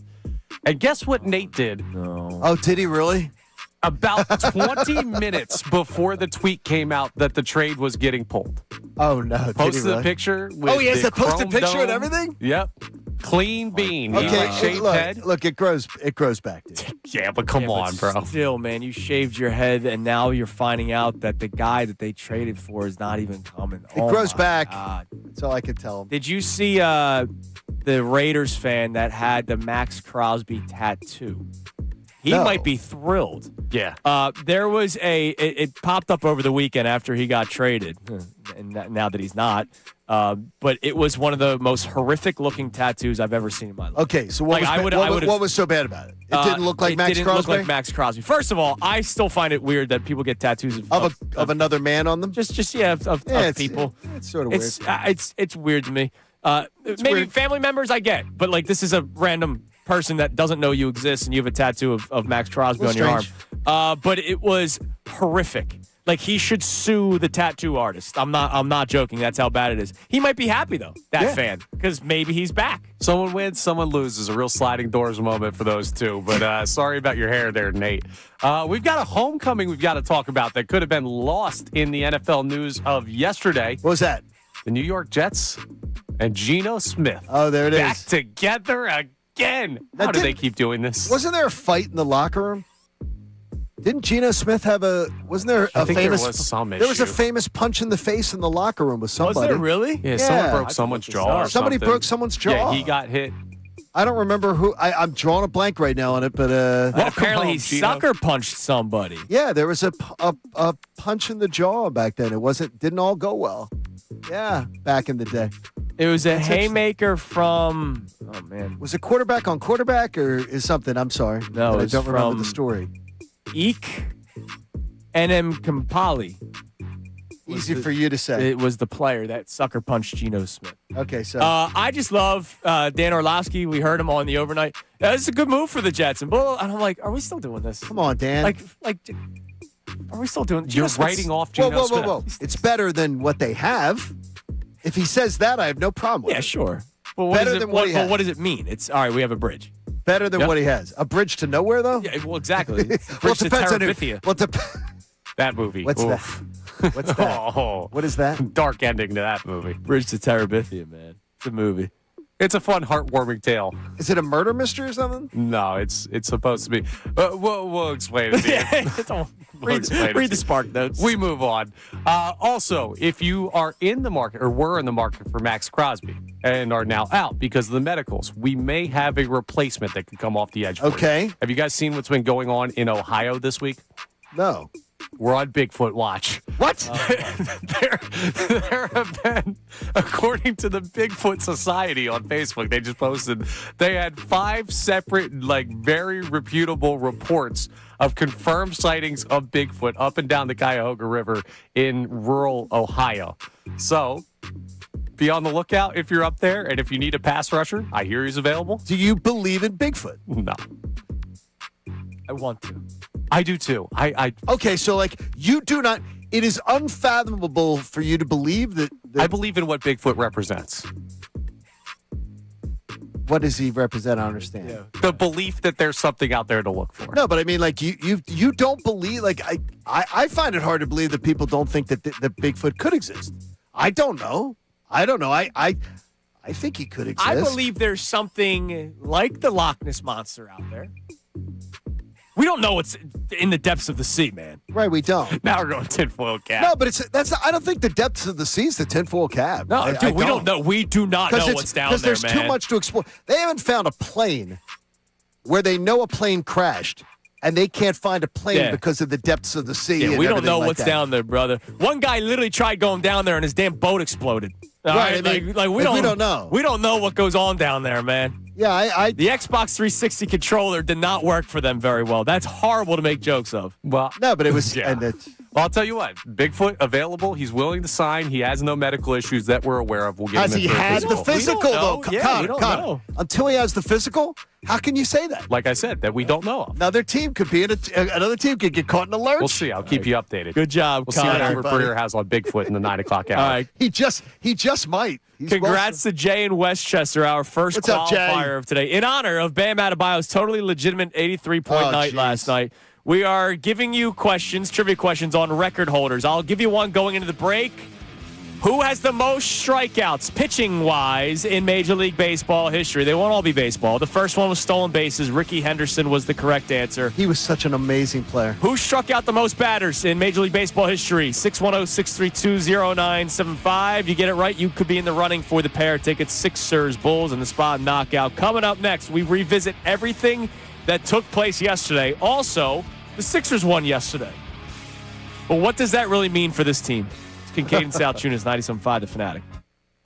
Now on 97.5 The Fanatic Sports Update. Eagles add Reek Woolen. I'm Connor Thomas. And the Eagles made their first move of the legal tampering period yesterday, agreeing to a 1-year, $15 million deal with corner Reek Woolen. Woolen's just 26 years old. He now becomes the lead candidate to start opposite Quinyon Mitchell. The Birds also re-signed tight end Greg Calcaterra.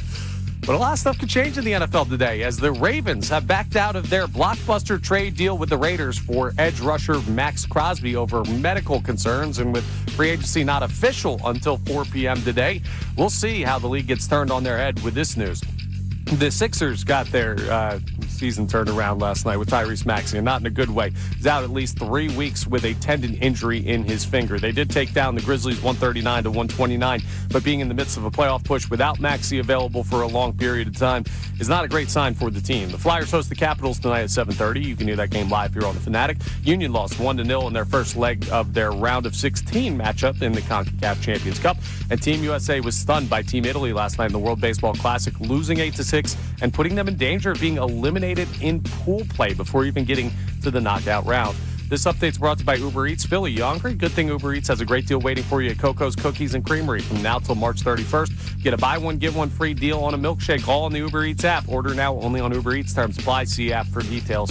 I'm Connor Thomas for the home of the Sixers, Flyers, and Union, 97.5 The Fanatic and the Fanatic app.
defensive backs coach that was the future defensive coordinator, is now the current defensive coordinator of the Cowboys. I wonder how much losing Christian Parker affects the ability to turn this around. I like Vic. We'll see. But I mean, maybe you could be right, but look, a lot of it's system based too, scheme based, and maybe Vic Fangio sees something here. Okay, right. And I'm not going to I'm going to be positive on the talent. Yeah, but when a guy gets beat out by Josh Jobe, it's one of these high upside, low floor signings, right? But $15 million, it's not though. And $15 million is not let's just take a flyer. No. $5 million is $15 million. And look, we've seen Vic Fangio do it before. You're not playing well enough, you're out. Like, this does not mean that Reek Woolen will be playing 100% of the snaps at the cornerback position. He has to earn that spot out there. So those are your Eagles and Sixers nuggets that are going on in the world of sports March 10th, 2026, as we react here on the 11th. But yesterday was just a crazy day altogether. Max Crosby no longer going to the Baltimore Ravens for now. Who knows if there is a revisit of this trade. Sure. The reason why Max Crosby is not going to the Ravens for now, the 2 first-round picks that Baltimore traded, they did the physical and they saw more issues with the knee. At least that's the story that they are telling you. And there are a lot of people within football unhappy with the Baltimore Ravens, executives unhappy with the Baltimore Ravens, agents unhappy with the Baltimore Ravens. But you and I are on the same page. If they found something, they found something. Yes. And this is when you do legal tampering, barring physical, right? We hear that all the time in sports, basketball, baseball. We hear it all the time, barring a physical. Wasn't there a Philadelphia thing? Wasn't it Matt Geiger? So there was like a barring physical that changed the trajectory of Philadelphia. It might have been Matt Geiger. I forget. Like, he was supposed to get traded, and Iverson was going to get traded, and then it never happened, and then they go to the championship. I don't remember that. It's happened before. Like, this isn't anything new. It just doesn't happen often. What doesn't happen, though, is during this legal tampering period where teams have made handshake agreements on certain players, and now they may rethink said signings. Okay. Again, Carolina. The thing is, though, is that there would not. I'm telling you, that would be. I hear you. They would lose everything. I hear you, but I wonder if it's even crossed their mind. Like, at some point, I would imagine they go. No, they can't. They can't because their names would be mud. I don't know. You remember the Howie Roseman thing from last year where he signed the lineman from the Chargers who was on injured reserve, or they didn't place on injured reserve or something, and everyone's like, "You don't do that." I saw no repercussions for that, even though people were like, that's against the moral code. Yeah, maybe that's what it was. No, the team, though, is not going to – I'm telling you, they're not going to renege on these deals. There's not going to be – you are not going to see the Carolina Panthers say, no, we're not doing that. Just takes one to break the dam. Yeah, dude. No, you would be absolutely just – your name would be mud. Your name would be mud. The most recent report from Max Crosby, this from Diana Rossini, teams that were interested in trading for Max Crosby – including the Ravens, had conversations with his surgeon and the Raiders' medical staff before making trade offers. The Ravens' doctors, along with multiple independent ones, reviewed Crosby's MRI. They were unified in the belief that Crosby's short-term outlook was positive, but there were concerns about the long-term prognosis of Crosby's knee per sources. So, short-term, all right, we'll give you a pick. Yes. But you're trading Max Crosby not for a short term. You're trading Max Crosby to be a beast on your defense. And, oh, by the way, he's under contract for a couple of years. That's why it costs 2 first-round picks. That's why Baltimore's saying, man, if this maybe is a 1-year thing or a 2-year thing, but not the extent of the contract, it's not worth 2 first-round picks. Not worth it. And that's probably why they backed out of it. Could but be. It's crazy. Bam Adebayo drops. It's a crazy. This whole story is just, it's nuts. And it's a bunch of nuts stories. Yeah. That's one story. Bam Adebayo drops 83 yesterday, but the Heat were hacking the Wizards to extend time, to stop the clock from running, to give Bam more possessions to try to score points. Bam Adebayo scored 21 points in the fourth quarter yesterday, and that's when things started getting icky, right? When they started fouling on purpose. Again, credit to Eric Spoelstra for going to war for his guy, but it was still a disgusting way to get to it. It absolutely was. See, I don't get the credit to Eric Spoelstra. I think it's a disgrace to the game. I think it's a disgrace to the game that you're doing that. I don't give like credit to anybody for that. I think it's bad. I think it's bad for the game. And I think it's bad for the sport when you start manipulating the sport like that. And I'm shocked because this is a sport that accepts legalized gambling. This shouldn't be happening. And by the way, too, you were saying about the over's already hit. Over-under numbers can be also live betting and all that kind of stuff. No, can also be manipulated. You can use your sliders and put it up for better odds. Sure. Yeah, but nobody slid up to. No, but people can. It can be done. And so this is a manipulation of gambling that can't be allowed to happen. And more importantly, like I said to Connor earlier, and I'm shocked, because Connor's a huge competitor. I said, you really, wouldn't you rather score, this guy gets to the line, I believe 6.7 times a game or something like that is the number they're trotting out there. This is crazy to me. The amount of times he got to the line is just absurd. It's nuts.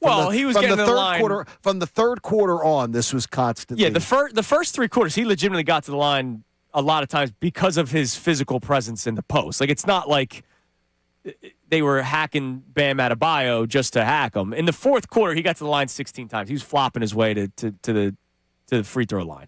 But the first three quarters, you got to give it to him. He got to the free throw line 37 times in the first three quarters. That's strictly on him. Yeah, and he's doing well again though. But it was what they were doing. They were purposely doing that because this isn't how they play the game. Right. That's not how he doesn't get to the line. No, the end of the game was absolutely embarrassing. Yeah. But I'd take that just to answer your question. I stand by that. You'd rather beat Kobe's number doing that. Dude, I played in a men's league one time where it was a technical foul to dunk, and we had a couple of guys on our team that should not have been in this league. It was like a C-League men's league. And they're able to dunk. They had both played professional basketball overseas. And we got up so much. It was a technical, and they would wipe the basket. So we got no points, and we gave up free throws the other way. And we'd get up so much that I'd be throwing them alley-oops. Because you just wanted to see. Yeah, because let's go get it, Your Sunday League, Rec League basketball game, Bam Adebayo's 83 points is very similar. I'm just saying competitive level. I'm always go get the points, go get the rest. This is anti-competitor, though.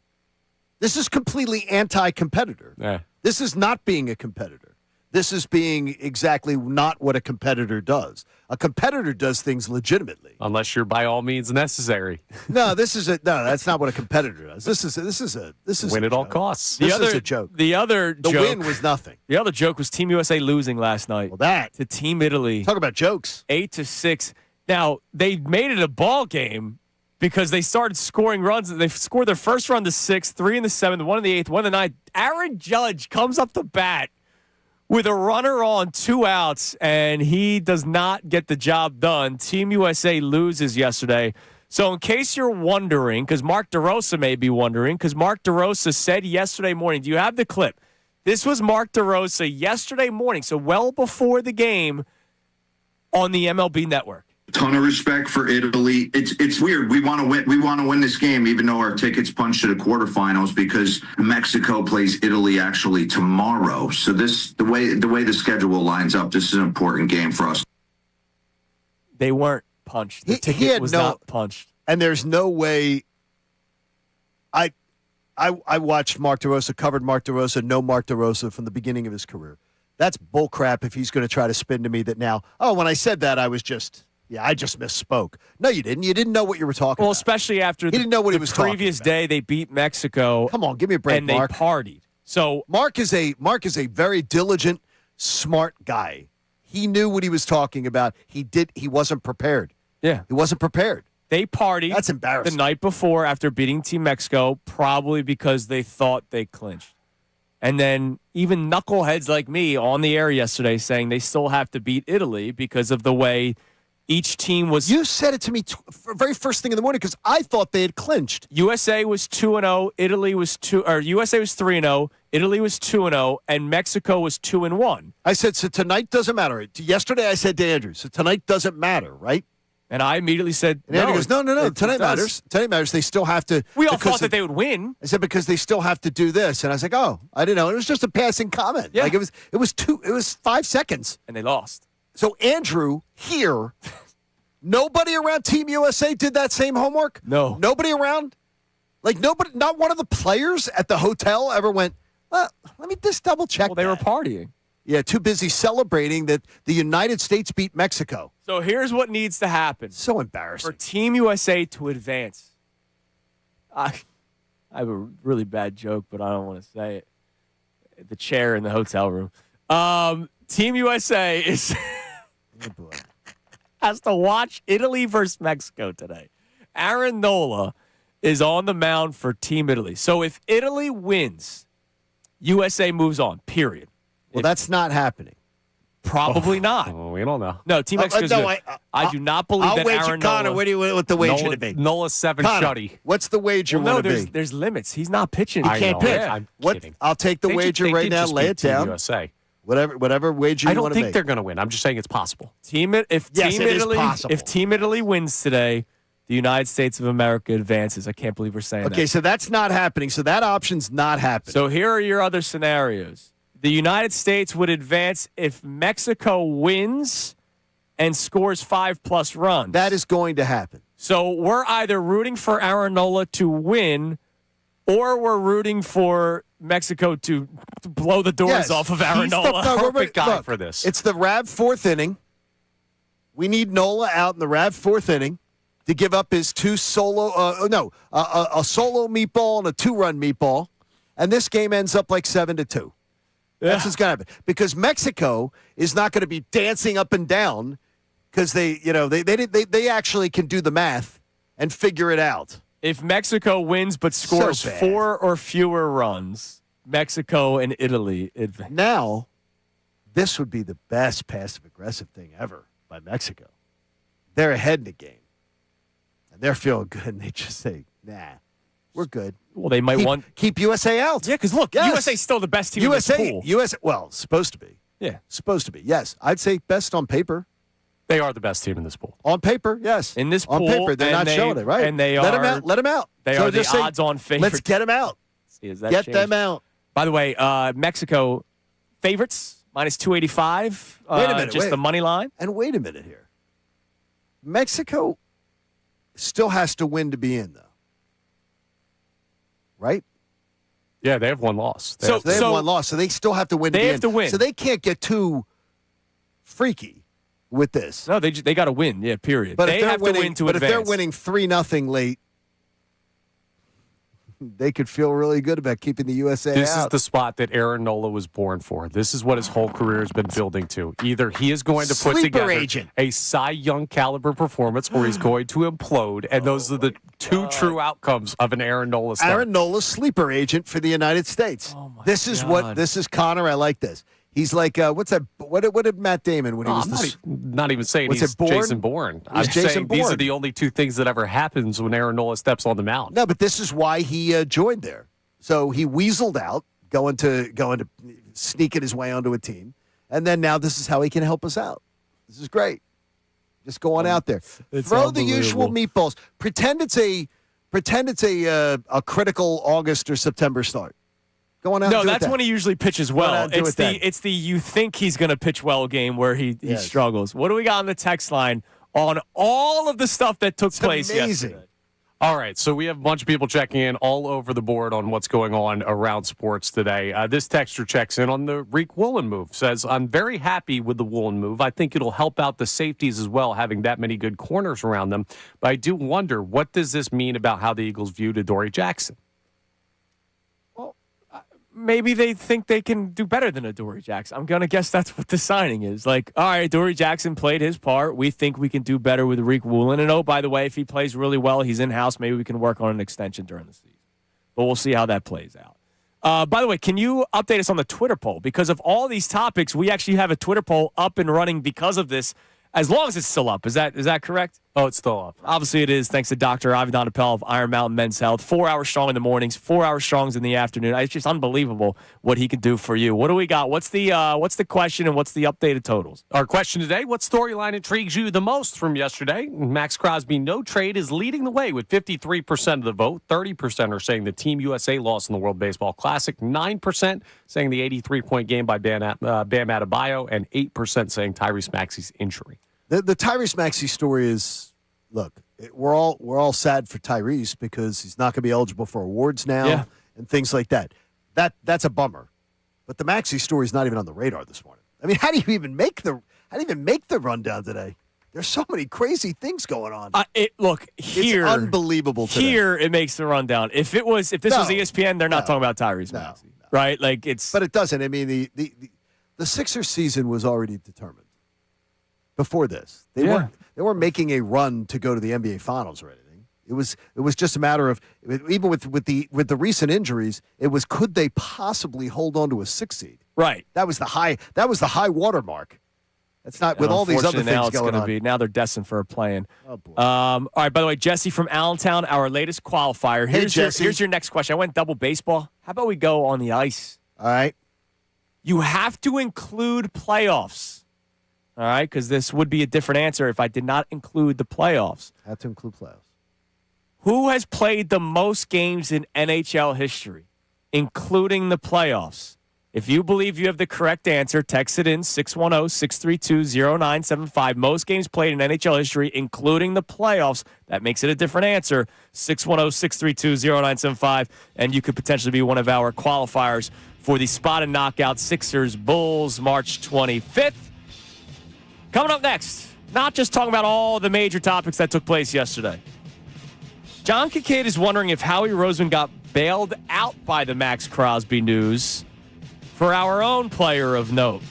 It's Kincade and Salciunas here on 97.5 The Fanatic. So much talk about betting and numbers this morning. Well, how about live betting and the BetParx app? Bet pro basketball, pro hockey, college hoops, and more. And last night, imagine watching that Miami game go down and you're like, hey, I want to get in on it. Well, you can get in live on the BetParx online casino and sportsbook app. It's the only app I ever recommend to you.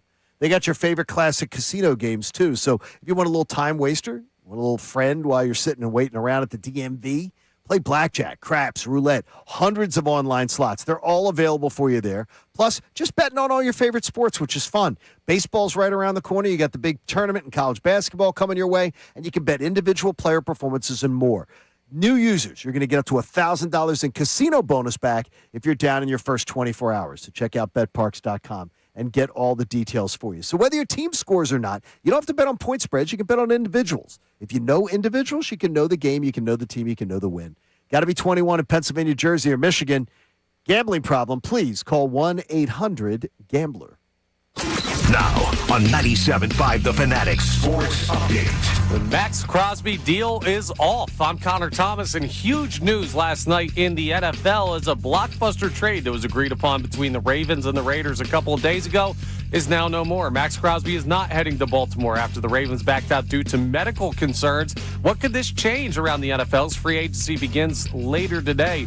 It is a major change to the landscape of how moves are going to be made. The Eagles made their first move of the offseason yesterday, at least in the addition sense, bringing in cornerback Reek Woolen on a one-year, $15 million deal. He played with the Seahawks last year. Now just 26 years old and the lead candidate to start opposite Quinyon Mitchell. They also re-signed tight end Grant Calcaterra. We'll keep you updated as the offseason moves continue. Tyrese Maxey is reportedly going to be out at least 3 weeks with a tendon injury in his finger. Awful news for the Sixers in the midst of a playoff push. They did take down the Grizzlies 139-129 last night. They're off tonight. Flyers host the Caps tonight at 7:30. You can hear that game live here on the Fanatic. Union lost 1-0 in the first leg of their round of 16 match in the CONCACAF Champions Cup. And Team USA was stunned by Team Italy 8-6 last night. They're now in danger of being eliminated in pool play of the World Baseball Classic. This update is brought to you by TireRack.com. Rain or shine, drive with confidence on Verdestin Tires from Tire Rack. Verdestin Tires deliver precision handling, dependable traction, and quiet comfort. Ship fast and free with 2 years of free road hazard protection at TireRack.com. I'm Connor Thomas for 97.5 The Fanatic.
7-5 The Fanatic Philadelphia.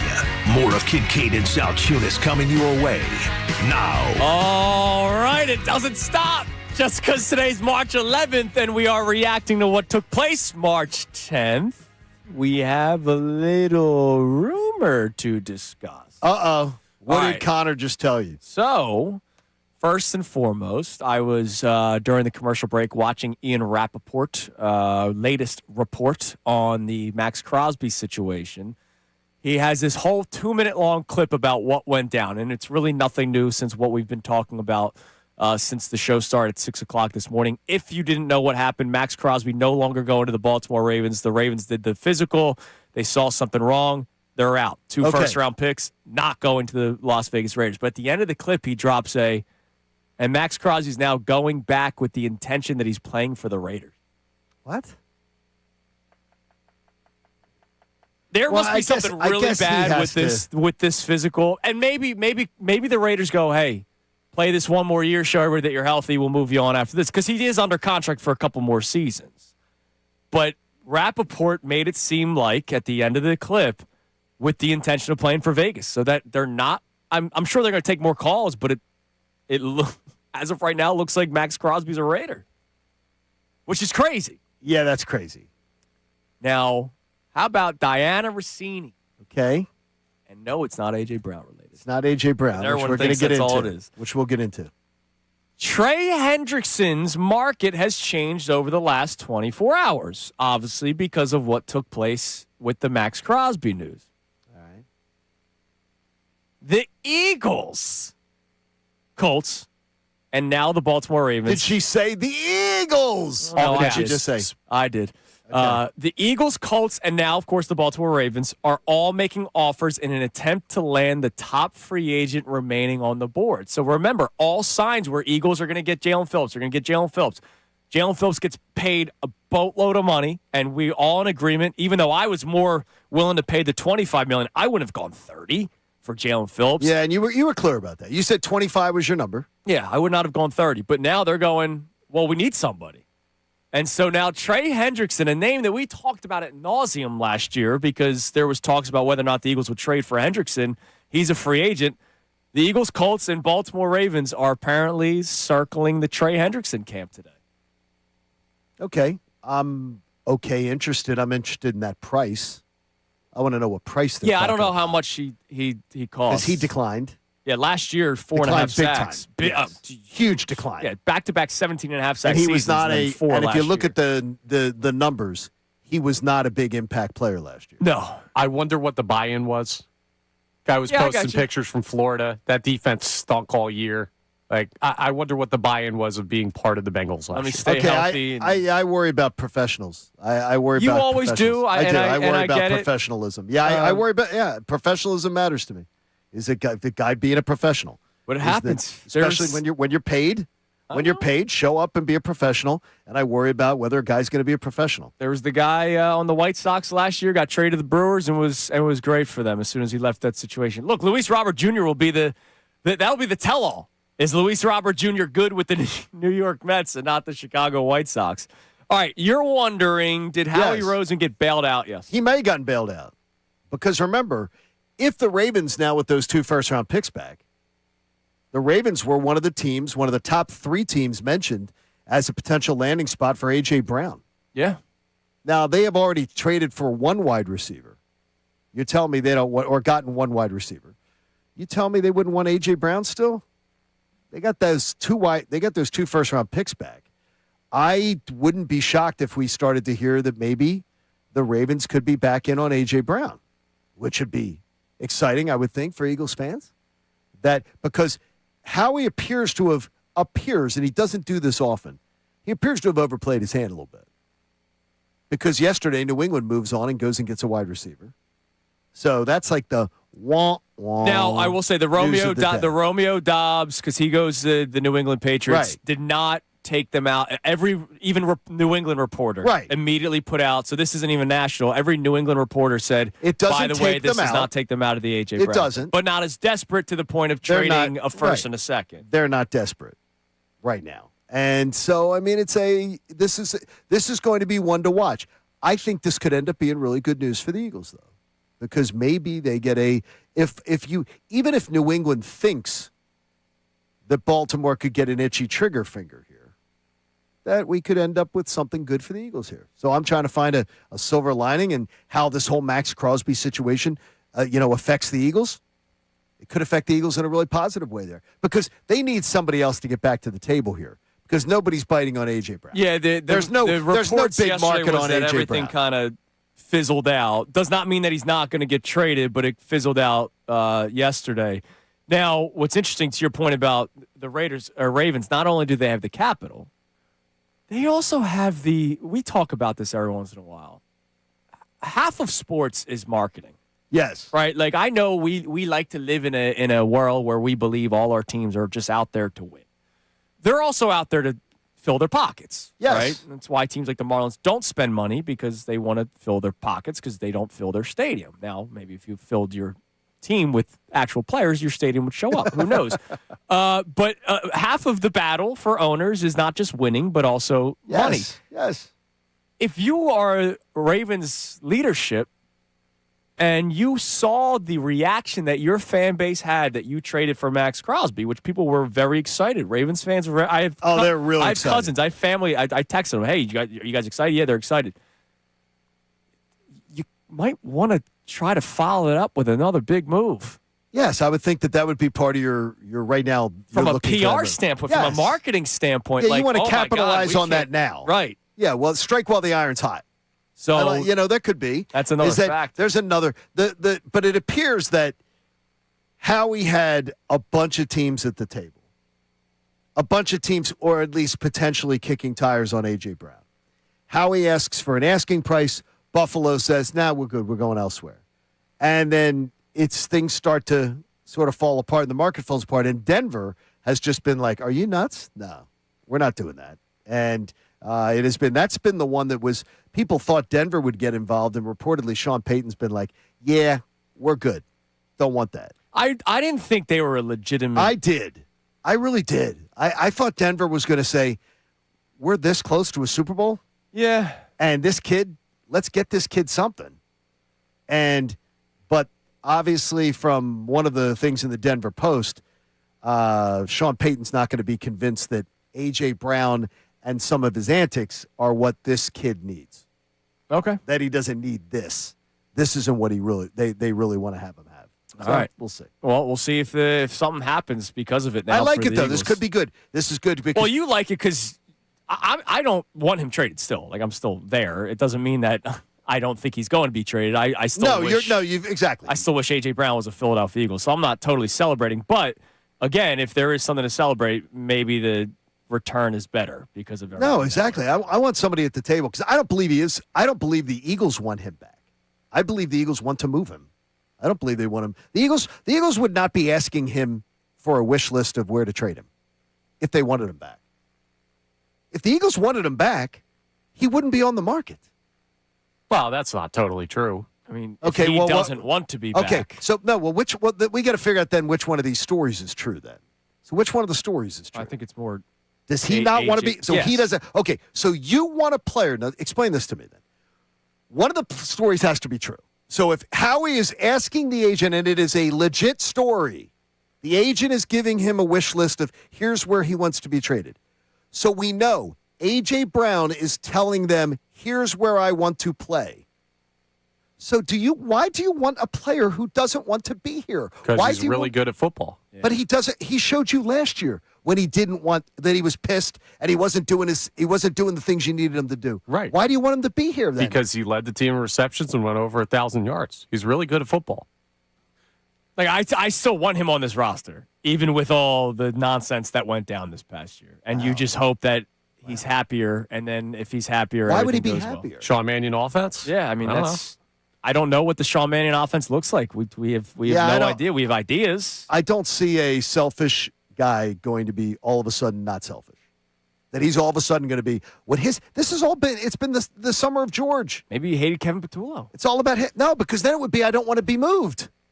He wouldn't be giving a wish list of where he wants to be moved. I hear you. I understand that he wants to be moved. So I still wish he was a Philadelphia Eagle. Andrew, if you said to me, honestly, let's just go you and me.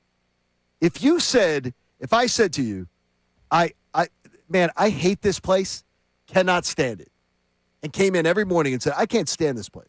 At some point, you and I have a relationship. You would say to me, John, you got to think about moving on then.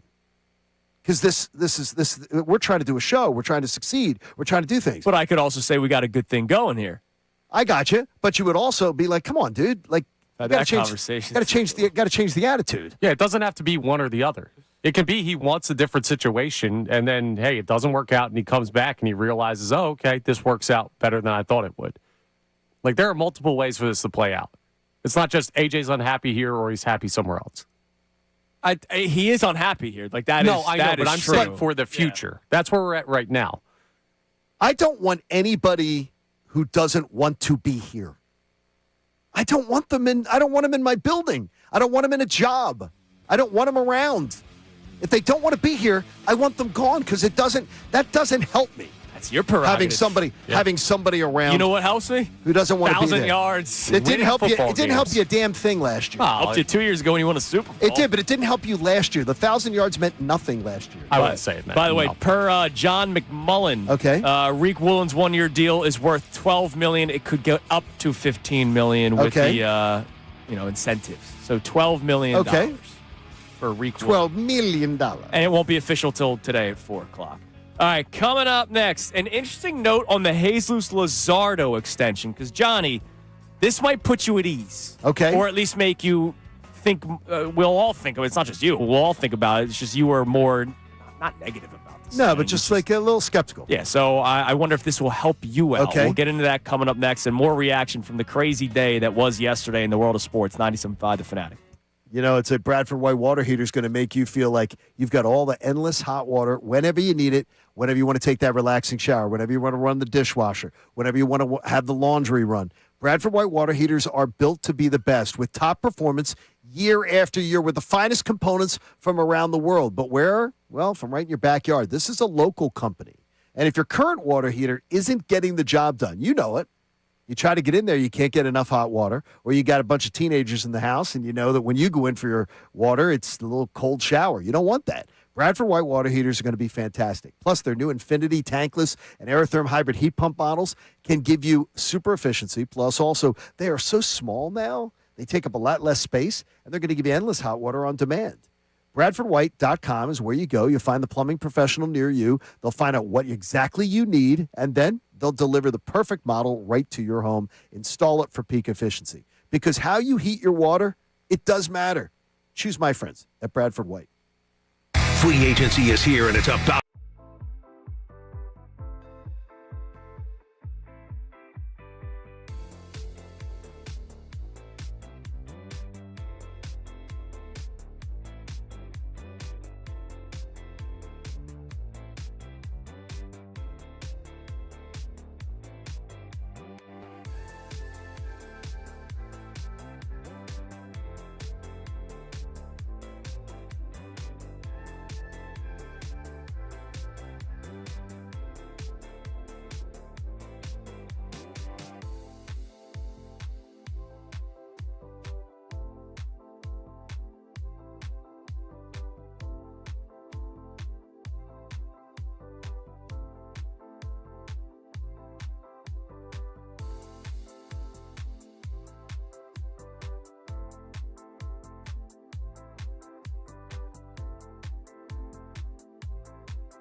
Sean Connor, Kincade and Salciunas, Philly Sports Talk, 97.5 The Fanatic and the Fanatic app. All right, can I put John Kincade at ease a little bit with the Jesus Lazardo contract that went down 2 days ago? We reacted to some of it yesterday, and man, that news in comparison to what went down yesterday also doesn't even reach the surface. But there is something I want to give you that might help you out. By the way, programming note in terms of television.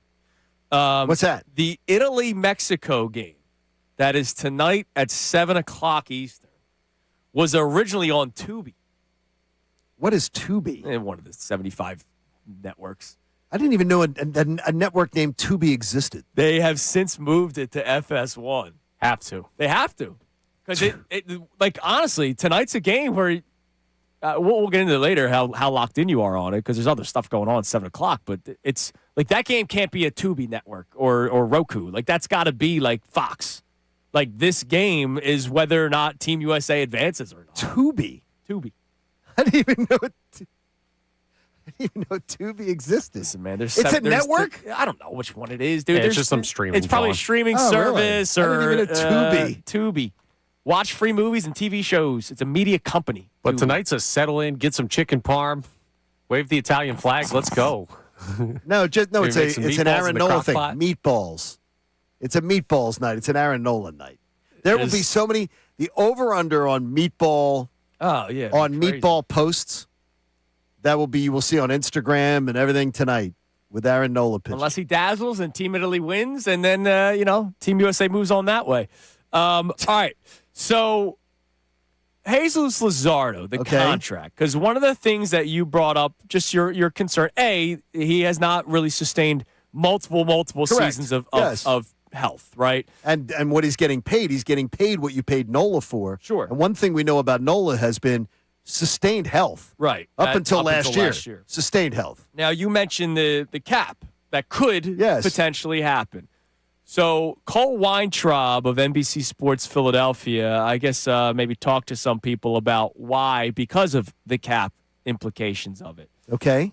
So the collective bargaining agreement is the backdrop to everything, he says, when it comes to this deal.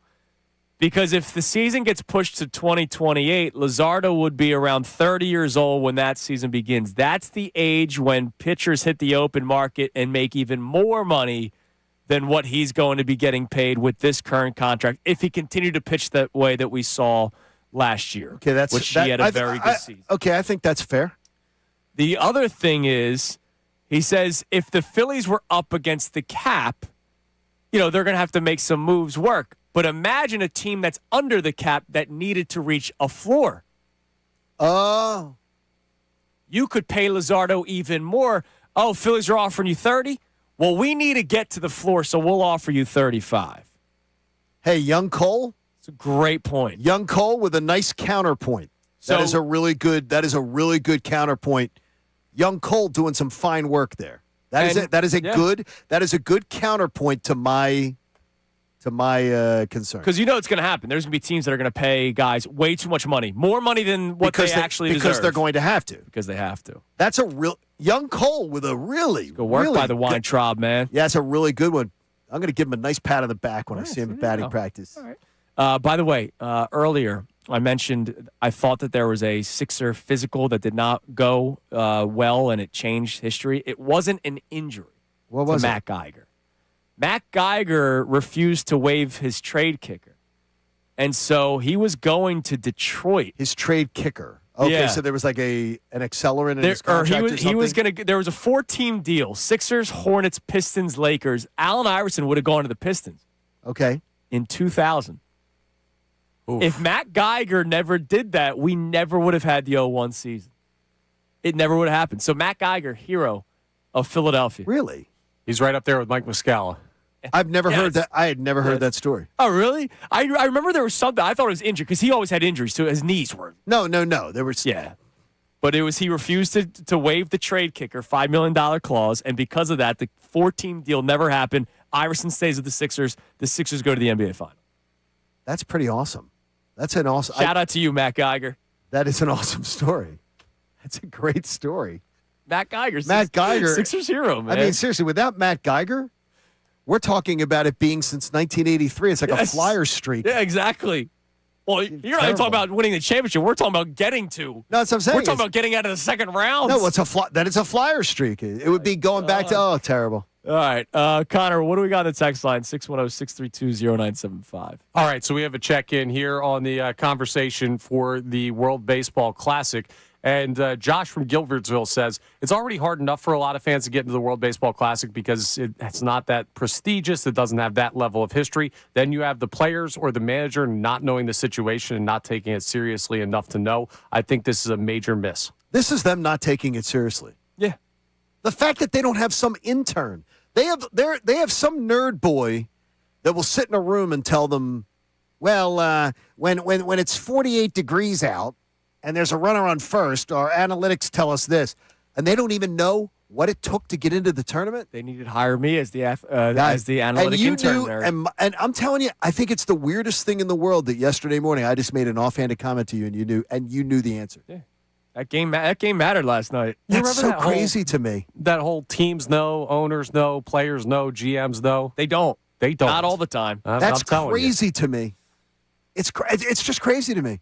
Yeah, man, they should have been listening to Kincade and Salciunas in That's Houston. So wild. It's a shame that they didn't do that. They didn't. By the way, Ken from Robbinsville, our latest qualifier. The question was most games, including playoffs, played in NHL history. The answer?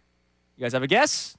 I have to look it up. I wanted to say Gordie Howe at one time, but then I was going to go Alexander Ovechkin. Mark Messier, wow. Including the playoffs, 1,992 games. Wow. Our previous two, by the way, were Nolan Ryan for the strikeouts and, of course, Ricky Hendrickson for the stolen bases. I gave the Henderson one. I forgot the Nolan Ryan one, but I feel like that goes without saying. 25 seasons in the NHL plus playoffs will get you to play that many games. Mark Messier. Unbelievable. That's incredible.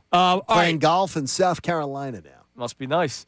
Who has, here's your next question. Again, records off of Bam Adebayo's totally legit 83-point night last night. Who has the most Olympic medals won? I'm guessing in the world, but we'll go Team USA. Olympic medals won, because I don't know if there was somebody in a different country that's won more. Joel Embiid. But U.S. Olympic medals won. Who has the record? 610. Get out. 632-0975. He's on the board. Connor, get out. It's in the conversation. John, he has one more Olympic gold medal than you do. Connor, get out. No. Leave. Joel Hans Embiid, man. Jeez. All right, coming Hope you up guys next. Celebrate it. You will hear the produced reset of the show. Then we will discuss whether or not you are sitting down at 7 p.m. watching Mexico versus Italy. We need Aaron the Ace tonight, or Aaron the Gas Can, depending on which way you want it to go, because Team USA could benefit from either way. It is Kincade and Salciunas here on 97.5 The Fanatic. Now on 97.5 The Fanatic Sports Update. Maxey to miss significant time. I'm Connor Thomas, and the Sixers got a bad news update on Tyrese Maxey's health yesterday. He's going to be out at least 3 weeks with a tendon injury in his injured finger. They did take down the Grizzlies last night, 139-129, but that injury news really hurts their playoff push chances. We'll keep you updated as that situation develops. The Eagles made their first move of legal tampering period yesterday, agreeing to a one-year, $15 million deal, now reported as a $12 million deal with incentives up to 15 for corner Reek Woolen. Woolen is now expected to be, or the lead candidate to be, the starting corner opposite Quinyon Mitchell on the outside. Birds also re-signed Grant Calcaterra, but Max Crosby is no longer a Raven. Baltimore backing out of that deal with the Raiders over medical concerns on Max Crosby. That could change a lot of things in the NFL as we reach free agency at 4 p.m. today. The Flyers host the Caps tonight at 7:30. You can hear that game live here on the Fanatic. Union lost 1-0 in the first leg of their round of 16 match in the CONCACAF Champions Cup. Team USA stunned by Italy last night in the World Baseball Classic, 8-6 the final. They're now in danger of being eliminated in pool play. This update is brought to you by NJM Insurance. No jingles or mascots, just great insurance. Insurance underwritten by NJM Insurance Company and its subsidiaries. I'm Connor Thomas for the home of the Sixers, Flyers, and Union. 97.5 The Fanatic and the Fanatic app.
the jokes of how he's sleeping. He's not doing anything. I don't know what people were expecting yesterday. I was expecting kind of exactly how it played out, that they were going to lose some players, that they were going to try to work out some contracts. By the way, it only started yesterday at noon, so we are not even 24 hours since the start of legal tampering. There was a little bit of an old, it happens. It happens every once in a while. Stuff is old, and it accidentally plays. It is Kincade and Salciunas here on 97.5 The Fanatic, and we get to start the 9 o'clock hour with new news. It's unbelievable. That's unbelievable news. The day that we are reacting to that took place yesterday with the Max Crosby trade not happening and Tyrese Maxey 3 weeks will be reevaluated.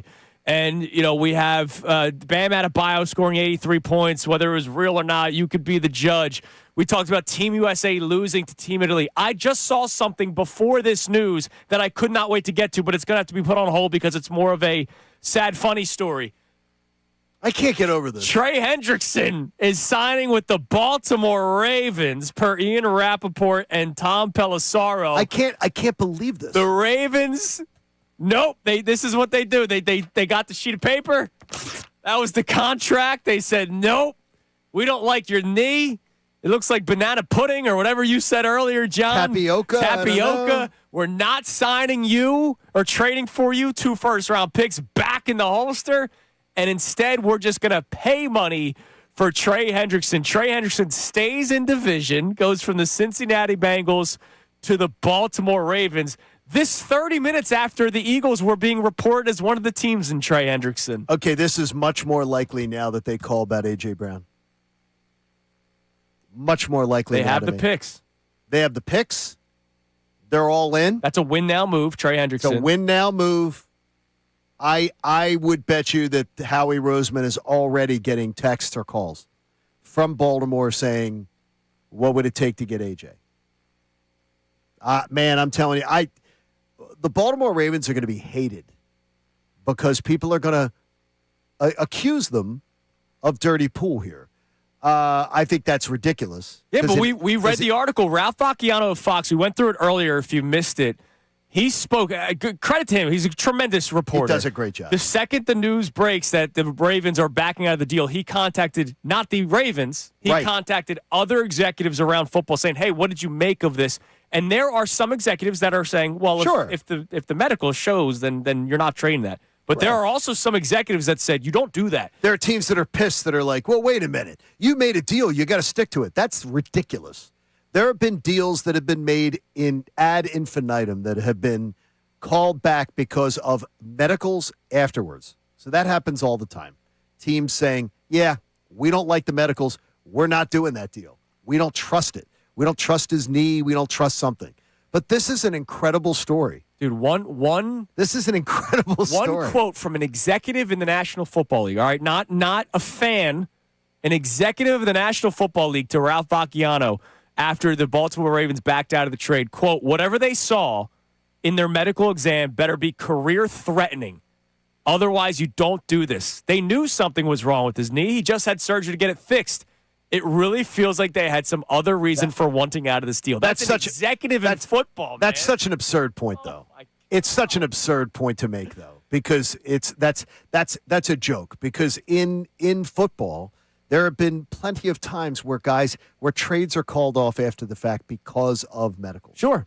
It happens. It has happened many, many times. This isn't a new phenomenon. But then they say, you know what? We're not going to trade for him. We're going to just sign Trey Hendrickson. By the way, 4 years, $112 million, so $28 million per, less than what Jalen Phillips is getting. Yes. He's 31 years old. The age, I'm sure, plays a bit of a factor there, and the down season that he had. But he was, after Phillips got signed, everything official today at 4 o'clock, Trey Hendrickson's the number one pass rusher on the market. Baltimore 1-1. They clearly 1-1. I would take Hendrickson. I would take Hendrickson all day long over Jalen Phillips. All day long. Even after that season that he had last year? All day long. Even you paid him less. You have it, and I'm sure you can structure the contract, though. That you structure the contract that you could pay him that the next 2 years, Howie loads his contracts up, right? You pay him where you're paying him early more before the other guys' contracts have to come in. So when Jordan Davis is still on before his contract kicks in, before these guys get in, I would pay Trey Hendrickson, load that contract up first 2 years. I would much rather do that than to pay Jalen Phillips. I mean, Phillips 5 years younger. That's a significant. I don't stretch. think they're the same player. I don't think anybody will be talking about them being the same player. I will say that Trey Hendrickson, 17 and a half sacks. Trey Hendrickson, 2 years in a row. Hold on, Trey Hendrickson, pure pass rusher. Yes, he's not a guy that sets the edge well, according to the people that study football. Oh no, that's what they do say. And Jalen Phillips does all that. That's what they do say, and I'm not paying that kind of money just to set the edge. It's easier for me to find a guy to set the edge than it is easier for me to find a guy who gets quarterbacks on their back. And if you told me Jordan Davis, Jalen Carter, Hendrickson, dude, I'm in all day long on that. Oh, that's an incredible. This has been an incredible 24 hours of sports news. It's unbelievable. This is wild, and I wonder if the NFL, knowing them, how squirrely they are they going to be like, well, we need to look at this legal tampering period? Because you know how they are. Dude, they love that they're being talked about. Yeah, but they're not going to. But they're going to be. NFL owners are going to be up in arms about this. The fact that it's Baltimore. Oh man, this is going to be scandal city. Could be, and it shouldn't be. Yeah, because the amount of time. By the way, I'm looking here is the list of calls. There's 17 deals. I'm looking at a list of. I scrolled through 17 deals called back, NFL deals that have been called back, trades that have been called back due to when the physical happens. So it's not like this is some. Oh, my gosh, this never happens. It happens a lot in the NFL. But this, man, it's really – this is a great story. They move on from trading Max Crosby to getting their 2 first-round picks back. Oh, my gosh, this is a great story. Getting Trey Hendrickson for less money. This is a great story. They're villains. To your point, they now have they have picks in their holster, which if they want to make a trade for a top wide receiver like AJ to Brown. make Lamar Jackson happy, they could do that. So that's another storyline to keep an eye on. My God, what a crazy time in sports. It's why I love doing what we do for a living, Johnny. We are absolutely blessed. Though. And this isn't even Philadelphia. We can tie it into Philadelphia. Well, I think this... Right? The Eagles were in on Hendrickson. I'm telling you right now, I see this story potentially becoming a Philly story. Man, this is nuts. Because I think that now, the move that they made, doesn't it scream to you? Win now?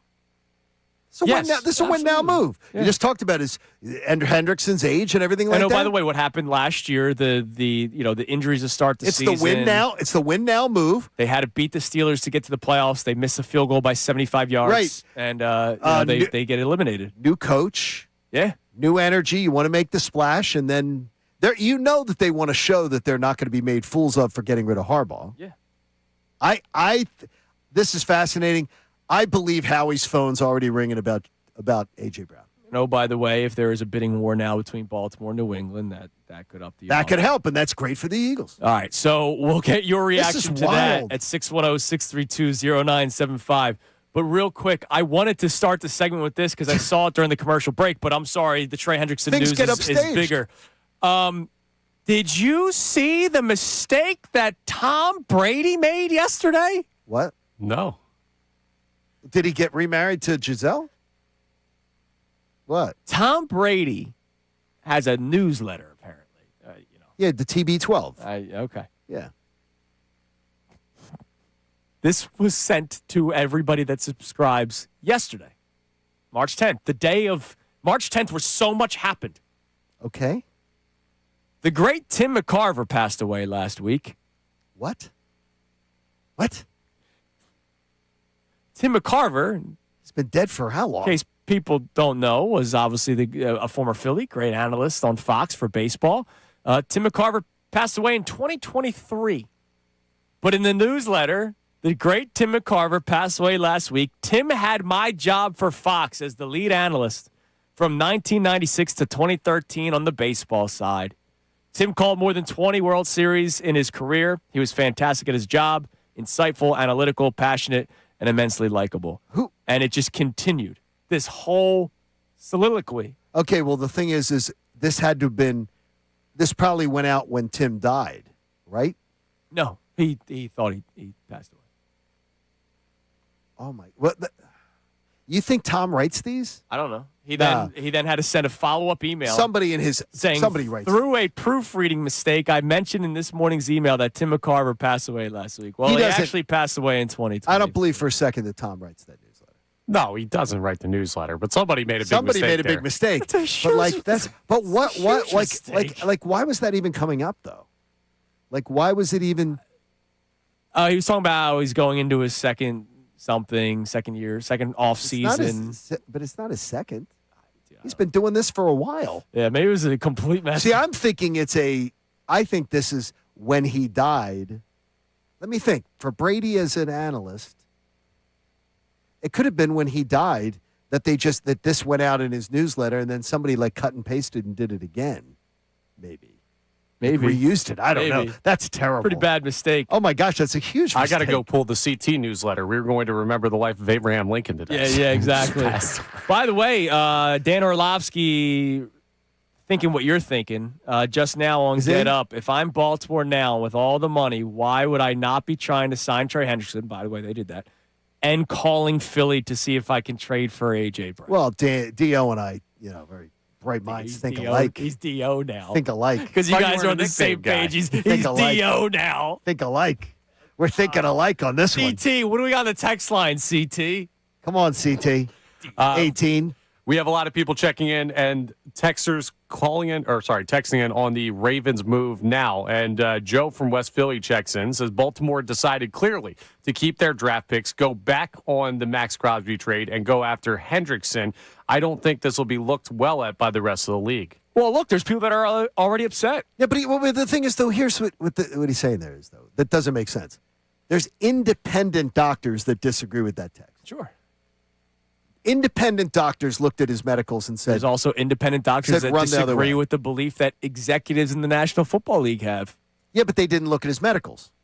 The people who have those opinions didn't get to look at his medicals. The one quote. So they did. It better be career threatening. Yeah, I mean, what I'm going to say is I'm going to trust that the doctor who looked at his medicals knows a hell of a lot more than the executive just spouting off. That they looked at his medicals and said, a doctor who actually looked at the x-rays and everything goes, dude, I'd run from this guy. I wouldn't walk. I'd run. One assistant GM told Ralph Vacchiano, look, I don't know what they saw, but he had surgery 2 months ago. He wasn't going to pass a physical. Did they not know about his knee? Everybody else did. Yeah, that's, I think, the point, is it was very well documented that he clearly had just had something with his knee. So to make a trade of this magnitude, you had to assume there was a certain level of things that would show up on the physical. But the doctor's not saying that it's because of the surgery. The doctor's saying that's the long-term viability of the knee. He's saying he sees things that is like once they got to see, they didn't get to see them before the trade. Once he gets to see him, he's going, oh, this guy's knee is toast. This isn't going to hold up. It's not going to hold up in the long term. I would never make this deal. And the doctor has no stake in the game with the Ravens. Right. No, I'm not saying that. I'm just saying from the outside perspective, I think everyone says, oh, clearly this guy had a knee issue. Now, all of a sudden, because he has a knee issue, Baltimore's moving on. Like, it's not the clear picture of everything, but from the outside looking in, I can understand how people would be like, that's fishy. Yeah, but the outside people looking in, again, they aren't seeing the knee. And the guy who is saying it, the guy who's speaking on it doesn't have a dog in the fight. He's not trying to help the Ravens. He has no reason to help the Ravens. Right. He's giving an opinion, a medical opinion based on it. And he's saying, this guy, man, this knee is terrible. Man. By the way, my God, this story is so awesome, though, in so many ways, except for Max. Well, Max Crosby's going to get his money. Yeah, unless he gets cut. No. I mean, unless it's so bad that like this year, like he isn't able to return. Maybe to the play. You never know. By the way, Diana Rossini. Look for teams in need of pass rush help to turn their attention to a potential trade for Minnesota's Jonathan Grenard. That's been a name that's popped up a lot recently. She says multiple teams have inquired about him as well as other options on the free agent market. This all coming after the Trey Hendrickson news. The Philadelphia Eagles have had lines in both Trey Hendrickson's camp as well as Chubby contacting Minnesota regarding Jonathan Grenard. Wow. We'll see what Howie Roseman decides to do after the Ravens take Hendrickson off the board. How about Chubb? Now, Bradley Chubb's available too, but apparently Jonathan Grenard has been a player that the Eagles have been keeping an eye on. They don't get Trey Hendrickson through the free agency period, so maybe they make a trade. Connor, you've watched more Minnesota games than I have. Yeah. What kind of player? I mean, are you thrilled? Would you be thrilled by that? He's a nice edge rusher. He's a nice edge rusher. Sure. Why would they be looking to get rid of him? Who, Minnesota? Yeah. Why would they be looking? I don't know if there's a market. They have more holes they need to fill. Okay. They might be starting Aaron Rodgers or Kirk Cousins at quarterback this year. Or 9. Or 9 if they want to stay Or with 9. that. Grenard currently under contract. He's getting paid $18 million this year, $18 million next year. 2 years left on his deal. He signed a 4-year, $76 million deal a couple of years ago. A couple of years ago, he was getting double-digit sacks. He had a down year last year. I don't know how many games he played last year. How old? 28. Okay, I'd be fine with that. Yeah, he's 28 years old. Those are turns some 29 in Those are some May. pretty good numbers, though. I mean, those are some pretty good numbers. I don't think you're getting. He's probably getting a fourth-round pick. Oh no. I mean, well, look at what Green Bay just got. Green Bay just got from Dallas. Yeah, I mean, look, you're also picking up the salary, so that would lower the. You're probably getting draft getting a fourth-round pick, fifth-round pickup. Yeah, I'd absolutely be in on that. Talking about that. What a I don't know much about his game though. What a so stretch, I'd have to look at more. What an absolute stretch. This is an unreal 24 hours. I was so pumped coming to work today. Like, I could not wait. This is wild, though. Today was a alarm went off, pop up, boom, let's go. You still like the draft better than the legal tampering? Yeah, no, seriously, legal tampering better. We've never had anything like this before. This is crazy. Is the beginning. This is crazy, and I wonder if the NFL likes it. I wonder if they like it or not. They like that they're being talked about, man. Well, I know that they like being talked about. Roger Goodell's got to put out some fires that we don't probably know about. But, man, does he love that they're being talked about, I'm sure. All right, what else we got on the text line today? On this crazy day, we're reacting to the craziness of March 10th. But now, March 11th, news of its own that Trey Hendrickson going to the Baltimore Ravens after the trade did not go through with the Ravens and the Raiders with Max Crosby. So Trey Hendrickson off the board after literally 30 minutes ago, the Eagles were one of the 3 teams remaining trying to get Trey Hendrickson. So now the Eagles have to think about what's next there. Because they only have 2 edge rushers. Like, they need an edge rusher. That's it, yeah. It's just whether or not you're going after a top guy or somebody else. What do we got on the text line? Mike from Monco checks in and says, if the Eagles would have done this Crosby-Henderson situation, they'd be hung from the Ben Franklin by every NFL fan base, and then Roger Goodell would cut the rope to let us plunge. There you go. That's the truth, too. It's truth. Really is. All right, what else we got? All right, we also have check-ins back on our previous conversations that we were having about the big-time 84 or 83-point game from Bam Adebayo. Yes. And this texter checks in and says, I have a major issue with the way that the Heat handled it, and not just because of the sanctity of the game. Whatever happened to, quote-unquote, Heat culture? I saw Tim McMahon, who is one of the better reporters. He works for ESPN. He's one of the better national reporters. And he went on a rant about that, saying, I never want to hear about Heat culture ever again. I would agree with you. I don't think this is not about being a competitor. This is not about being a winner. This is a mockery of the game. It's a mockery. What took place in the final 2 minutes was even more embarrassing when they started literally just fouling the Wizards up 30. The Heat were winning by 30. Like, they weren't fouling to try to come back in the game. They won 150 to 129. And they were fouling the Wizards on purpose to let them get to the line so that the clock wasn't running so that they could try to get Bam Adebayo points. It's nuts. Kobe got to the foul line 18 times. 18. In his and they weren't fouling. He got 18. It was against the Raptors he scored 81 against, right? With Jalen Rose. Remember that? The commercial was awesome. Right. They weren't fouling the Raptors players to keep the clock from running. It's ridiculous. It's gross. It's gross. And that's why that's why, Connor, I got to tell you, I was very surprised with you today.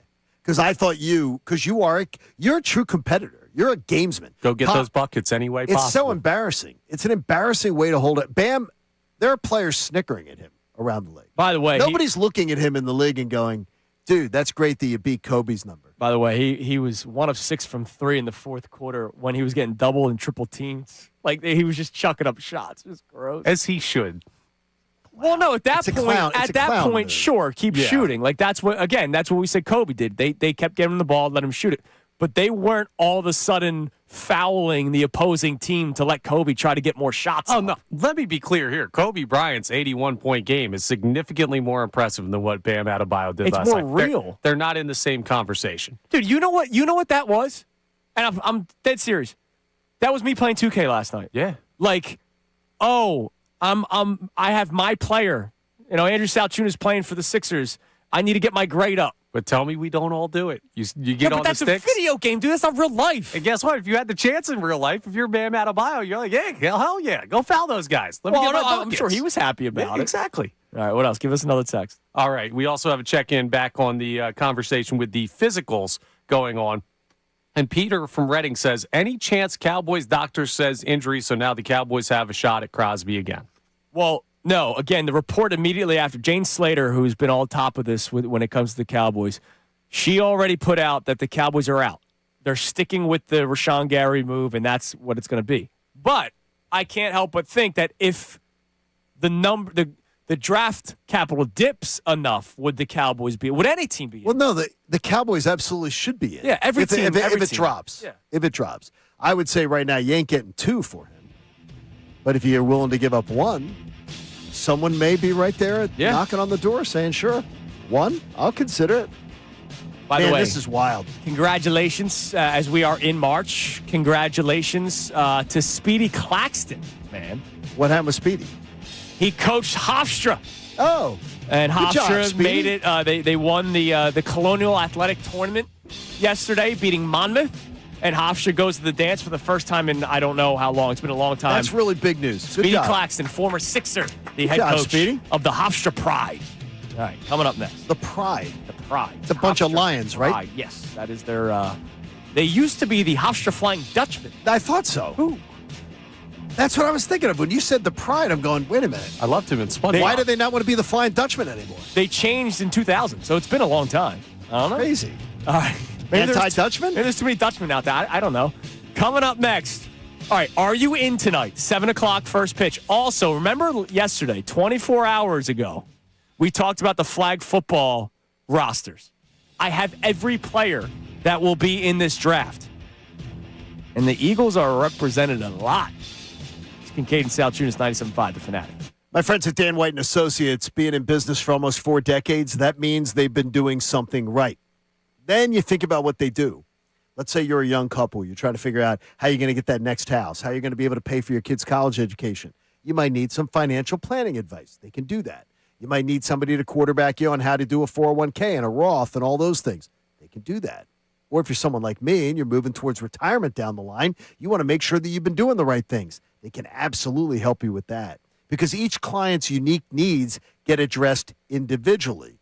And what they can do is if you've had a retirement plan all along, they can stress test it.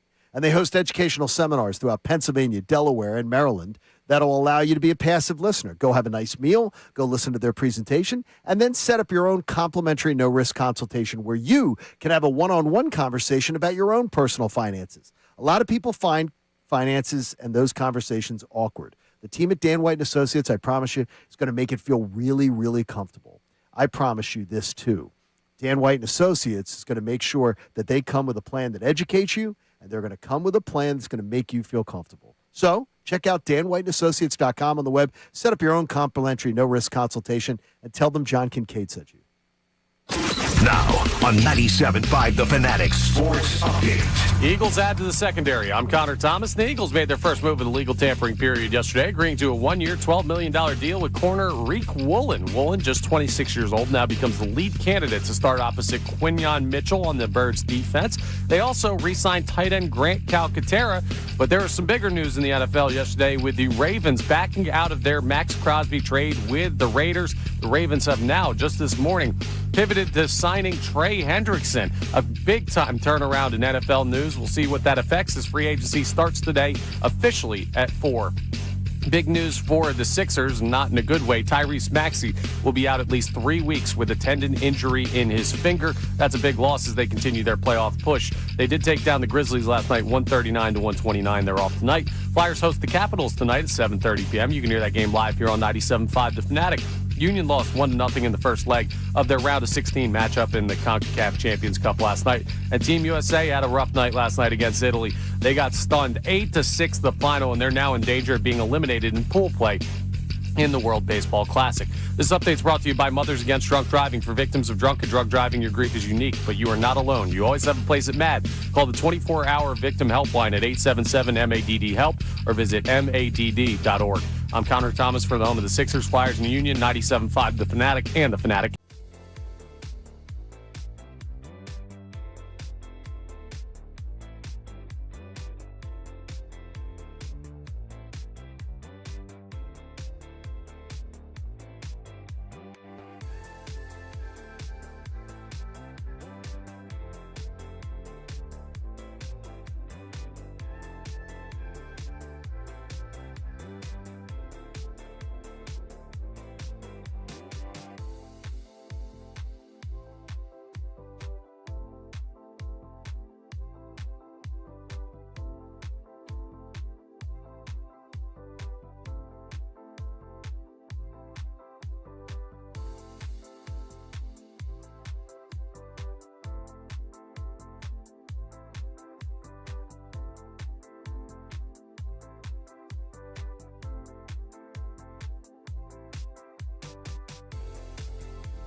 self-made, but for some reason, trust this Washington college guy to produce. Charity comes in many forms. Kincade Salciunas is back from the break. I wonder what they're going to get into. The final hour of Kincade Salciunas is presented to you by The Bagster. It's a dumpster in a bag. You can get yours today at Home Depot and Lowe's. You need details? Go to Bagster.com. But wait, there's more. Oh, wait a minute. I didn't even tell you during the break. Is this an infomercial? I kept my mouth shut. Oh, my gosh. That's our long break. So for 7 minutes, Austin Jones told me something. Oh, jeez. And I was like, all right, I'm going to wait till I get his reaction on the air. Per Adam Schefter. No player movement on this one. Adam joins us tomorrow, by the way. Yes. Adam did not join us today because it's a very busy day. It is the beginning of the new league year today, so he had to push to tomorrow. And, man, is there a lot for us to ask him about. I can't wait to talk to him tomorrow because there's so much to get into, including the NFL exploring a Thanksgiving Eve game. Another Wednesday night football game.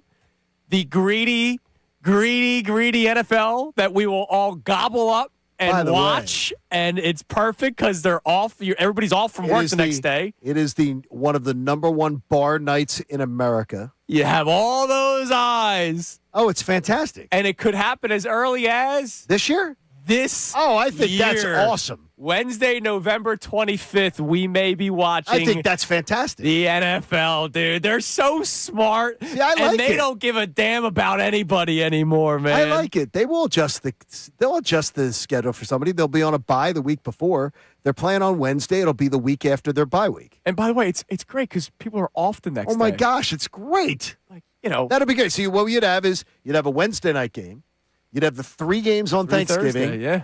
And then you'd have the Friday, Black Friday game. You have 5 games on a Wednesday, Thursday, Friday. I keep wondering why they can't after sunset. The Black Friday game has to be before sunset in November. So the Black Friday game has to be an afternoon game because there's a TV rule. Oh. It cannot be at night. Before sunset? What is it, a gremlin? It's no, I'm not kidding you. There's a legitimate old antitrust laws television rule. You have to Google it. I don't know it off the top of my head. Because it's November, it's something about high school football or college football, or the game can't be Friday night. They can't play a Black Friday game at night. Okay. It has to be in the day. Interesting. If they don't play, NFL's got a curfew now. And you know what? but it's because it's a November game. You know what? It was still one of the most watched games. It was awesome. Remember, it was a on terrible Netflix. game. We were there. It was a terrible game. It was Netflix, and it was right? cold as hell. Yeah, it was miserable. So there could be Wednesday Thanksgiving. I think that's football this year, fantastic, dude. It's awesome, man. That is fantastic. You get drunk while watching the National Football League. You go to your high school's No. Thanksgiving Day game hungover. Turkey trot the next day. I'm Turkey going to be looking to take minutes off that. All this stuff, man. Take minutes off the time. Oh my God, the NFL. Oh, that's so awesome. And you asked me, does the NFL like this Max Crosby thing? Hell yeah, because they're being talked about nonstop. It's the league that never sleeps. The NBA is going to be upset though because they have those games. They always have a big bunch of games. NBA, the NBA, they lose. NBA Christmas Day that got wiped out. NBA games. The NFL shouldn't be on Christmas. Yeah. The NBA people that are just the pom-pom shakers for the NBA. The NFL doesn't need to be on Christmas. That's the NBA's game. Yeah. Is that Mickey Mouse being upset? I don't know. Is that his Mighty Mouse? I don't know. The only thing that I hear, that I understand what people are saying is that the games, because of the 2 teams playing, are more competitive. Whereas last year, remember, it was 2 backup quarterbacks were playing. But then again, all the NBA, everyone watched the NFL game. All man. the NBA games combined didn't equal one of the NFL games. Yeah. The Minnesota game had backup quarterbacks starting. All the NBA games combined didn't get as many eyeballs as that game, and it was a streaming game. Was that the one when Wentz's arm blew up? That was that. No, they started. They started the backup guy. Minnesota started that. Brosmer. Yeah. They started that. That. And more Americans cared about that game than cared about all the NBA games combined. So the NBA fans. It's a regular season games in the NBA. Nobody cares about those games. You think they do, they don't. It's football in December, which is coming down to the wire. Exactly. All right. I have the full rosters or players that will be drafted in the flag football thing. We talked about it good. 24 hours ago. We talked about it. When's this? Is this coming up like next week? March 21st is the day where they're March playing, 21st. but Okay. the draft takes place, I think, next week. Okay, this is cool. It's a Saturday, March 21st is the game. It'll be on Fox, but the draft happens before then. I can't find the exact Well, they have to date. practice and everything. They have to get team practice. I'm sure they're practicing. So here are the players that are involved. Tom Brady. That's how it all got started. It was supposed to be in the Middle East, but with everything that's going on in the world Brady's right now. playing? Yeah, he's playing in it, which I'm in. He's not just coaching? Oh, he's playing. Okay. So Tom Brady, All right. Jalen Hurts is in it. He's playing. These are all the players. These are the players that So will he's be backing drafted. up Tom Brady. He's one of the two captains. So Brady's a captain and player. Hurts is so they're drafting. Okay. Anyways, Brady, Hurts, Ashton Genty, Alvin Kamara, Gronk. So Brady and Gronk are going to find a way to be on the same team. Devontae Adams, Devontae Smith is participating in this. Stephon Diggs, Von Miller and his farts, Jalen Ramsey, Derwin James. I don't know why we're doing this. Bud Crawford, he's a boxer. What's Or going whatever. on here? Jaden Daniels, Joe Burrow, Saquon. So 3 Eagles: Jalen Hurts, Saquon Barkley, Devontae Smith, Juszczyk, Odell Beckham Jr., Deebo Samuel, DeAndre Hopkins, Myles Garrett, Luke Kuechly. Oh, hell yeah. Is playing in Hall this. of Famer What? Luke Kuechly. Luke Kuechly's The playing? Honey Badger, Tyrann Matthew, Sign is me up. playing Are you in kidding this. me? And then you have we have to force So there's no Logan drug. Paul. So there's no drug testing. Probably not. They have to force Honey Logan Badger. Paul in because why wouldn't they? And this I Show Speed guy, I don't understand what people do. He's on the- everything everywhere. I know. I don't understand what people do with your free time. Respectfully, I really don't know. Why are you watching this guy just walk around on camera? I don't know what you do on your free time. There's a lot of people with a lot of free time. God bless you. So God bless you. Yes. 21 actual current or former NFL players, plus a former boxer in Bud Crawford, Logan Paul, because we have to, don't we? And I Show Speed. It's for the kids. The kids are going to be locked in, even though I don't think his streaming's appropriate for kids, but whatever. Yeah, but parents don't even pay attention. So those are your 24 athletes. And remember, the Team USA flag football team is a team of their own. And this could be a big bragging rights thing because as we remember, when it was announced that flag football was going to the Olympics, a lot of the flag football players were like, whoa, whoa, whoa, whoa. Don't just assume that the NFL players are playing. We do it. There's a specific craft to the sport that we play. Well, there is. To an extent. Okay. To an Okay. extent. Okay. To an I'm glad you're adding these things in. Yes. If I said to you today, I have 2 hours to prepare a team of NFL players to go up against the team of flag football guys, I'm going to beat you. Let's see it. I'm going to beat you. And again, I Show Speed might drop a pass or Logan Paul might Yeah, throw we'll a see. pick Team or USA whatever. just lost to Italy. Yeah, yeah, that's right. anything's Team possible. USA. Yeah, I don't care. I'll take my chances. I'm going to go get my chances. So that happens. That happens March 21st, Saturday, March 21st, 4:00. My God, there's so much going on. By the way, and Dan, it's March. Dan Orlovsky saying now that Howie Roseman should go get Max Crosby. I've seen a lot of people say that. He says that Howie Roseman should go get Max Crosby. Our buddy Kevin the Gandhi put out. Dio saying that. Your boy Dio. KN, my man Kevin the Gandhi. Uh-huh. If I'm Howie and the Eagles, I'd target Max Crosby and offer 2027 incentive picks. Well, that then could you're turn not getting him. that could turn into a first depending on Crosby's availability and production. You're not getting him then. Someone's going to give them more than that. I don't know. Do it.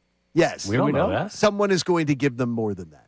If they're talking about his knee being Well, then nobody better be on the if that was the case. You called it string cheese earlier. No, or I'm something. saying is look, if this doctor's saying run away, it had to look like I think I said it's shredded mozzarella.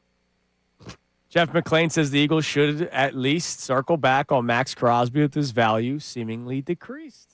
There's a lot of people you that are should. wondering, could the Eagles be in on this?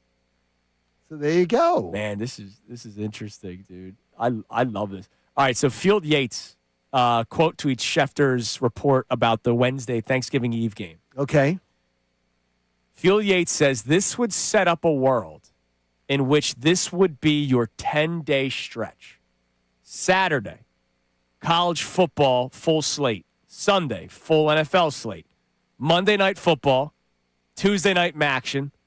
Wednesday eve of Thanksgiving game. 3 Thanksgiving games. Black Friday NFL game. College football rivalry week. I think that's okay. what it is. And it is that. It would be rivalry Saturday rivalry week. Sunday NFL full slate of the remaining games. And Monday night football. Dude, that's a 10-day slate. Sorry, honey. That's awesome. Like, I'm sorry, Coop. I'll see you around, buddy. I'm putting in my vacation now. I see you guys. We're Thanksgiving. not allowed vacation during this time. We're not doing that. My God, that is nuts. All right, coming up next, are you in tonight? 7 o'clock, Mexico, Italy. We will remind you what Team USA needs. Let's go, Nola. In order for them to advance, because they lost yesterday, because Mark DeRosa thought they already had their ticket punched. Let's go, Nola. Let's go, Nola. Let's go, Nola. That, and we'll announce our latest winner for the spot in Knockout. It is Kincade and Salciunas here on 97.5 The Fanatic. Oh, my goodness. What a day. What a day. Let's talk about that FanDuel Sportsbook app. There's a million things to bet on right now. FanDuel, in partnership with Valley Forge, is giving all customers a profit boost every single day through March 15th. From now until that final 68 is revealed, you're getting daily profit boosts for a chance at boosted winnings on your college basketball bets. Trust me, you don't want to miss a single day. You don't want to miss a single day of sports because you never know what you might miss. My God, yesterday was crazy. Build a same-game parlay for a shot at a bigger payout, or try live betting and jump in after tip-off. Maybe there's 2 teams that you're watching that you have not been watching all season long. Odds are that's the case for a lot of people when it comes to college basketball. So maybe they get a feel for the game as it's playing, and then they lock in their bet. Best of all, with FanDuel, when you win, you get paid instantly. So just visit FanDuel.com/local to get started. You got to be 21 plus, present Pennsylvania, opt-in required. Bonus issued as eligible profit boost tokens. Restrictions apply, including any token expiration and max wager amount. See terms at sportsbook.fanduel.com. Gambling problem? Call 1-800-GAMBLER.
At least most of the time. Now let's listen to more Kincade and Salciunas before I change my mind. All right, clarification. Somebody on YouTube wondering how I don't know who Bud Crawford is. It's not that I don't know who Bud Crawford is he is a boxer. Why is he playing in a flag football event? That's my question. Why is Bud Crawford? I show speed because we need to have the kids and Logan Paul in it. That's I don't need those three guys. Give me 24 professional football players or former football players for that matter. I don't understand. I don't want either one of the Paul brothers either. Yeah, I don't need the Paul bros. I'm not at all. I don't need it. All right, tonight 7:00 first pitch. Originally on Tubi, but they moved. I didn't even know that existed. I had to look up Tubi. Tubi's got some good stuff on it, by the way. Sure, but they moved it to Fox Sports 1. Italy versus Mexico. The reason why we're talking about this is because Team USA lost to Italy yesterday, 8-6. They were down 8-0 at one point. Mark DeRosa in the morning yesterday says, yeah, we really want to win this one. We punched our ticket. Later finds out they didn't punch their ticket. Claims he misspoke, but explained to me why they were up partying after beating Team Mexico. It was as if they thought that they clinched something like they do in baseball. So then they were probably hungover. Oh, wait, Mark DeRosa straight up said when he was yucking it up with the media members before the game yesterday, when I think he thought they were as good as gold, there's some guys walking around here a little slow this morning. And then they lose to Italy. And now we have to watch one of the following scenarios to play out. If Italy wins tonight, then the USA advances. Problem is, Italy is not projected to win, just like they weren't projected to win yesterday. Team Mexico minus 235 on the money line. So heavy favorites, Team Mexico. That does not mean that if Mexico wins, that USA gets eliminated. If Mexico wins and scores at least 5 runs because of the weird tie-breaking scenarios, then the United States will advance. If this game is 3-0 in the 8th inning, this whole country's going to be like, are you kidding me? What a joke. If they score 4 or fewer runs, Mexico and Italy both advance. What a joke. If Mexico wins in the game. What an absolute joke it'll be. And, man, look, Mexico's a good roster, so I expect them to win, and they could very well score at least 5 runs.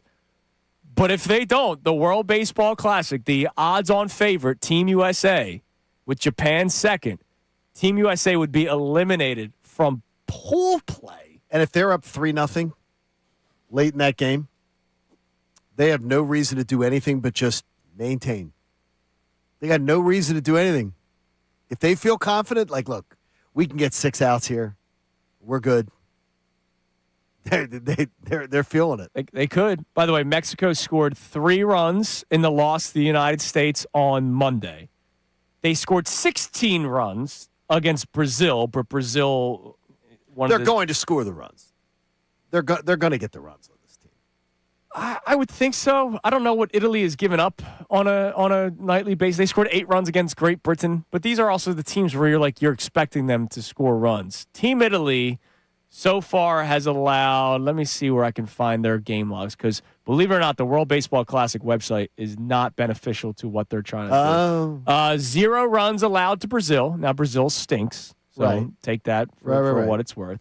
4 runs to Great Britain, and then the 6 runs last night. Mexico should score 5 runs. Yes, they should. They should. They should, just like the United States should have beaten them. Does Aaron Nola go out there and show? We either need Aaron Nola to be Aaron Nola the ace or Aaron Nola the fourth inning blow-up guy. Those are only kind of the 2 options you get, though. Yeah. Right? Yeah. He's not a middle ground guy. Connor's been calling for this. Yeah, he's not a middle ground guy. He's not going to go out there and hit no quality starts. He's either going to go 9 no-no or he's going to give up 17 in the first. Connor's been calling for this. Yeah. You pretty much nailed this all day long, Connor. So are you guys in? 7 o'clock tonight? Oh, I'm so in. Yeah, oh, absolutely. Me too. Yeah, got to do that. We're in the chair in the hotel room, there's just... Yeah, you're going to get a little hoagie action.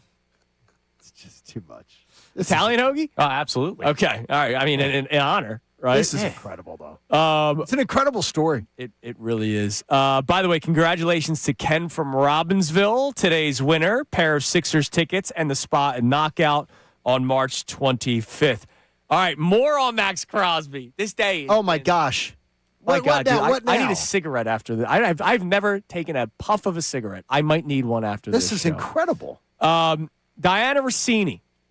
What is she doing now? It has been made clear by multiple people around the NFL at all levels that Baltimore had all the information and understood where Max Crosby's knee was in terms of his recovery timeline. They had not conducted a physical. Many in the though. league believe GM Eric DaCosta and the Ravens ultimately just got cold feet. It's ridiculous. They had not conducted a physical. Teams that are interested in Max Crosby believe the Raiders aren't going to come off their asking price of 2 first-round picks at this time. Man. Ravens, you're in trouble. They're not in trouble though. They're not. I mean, there's a laundry list. I mean, one of our fine listeners going, John, 17. He said, I can find you 40 deals violated when teams made deals, and then they were violated when the team conducts a physical. He goes, there's like he found 40. It's not. This isn't uncommon. It's just the idea that it's a big name.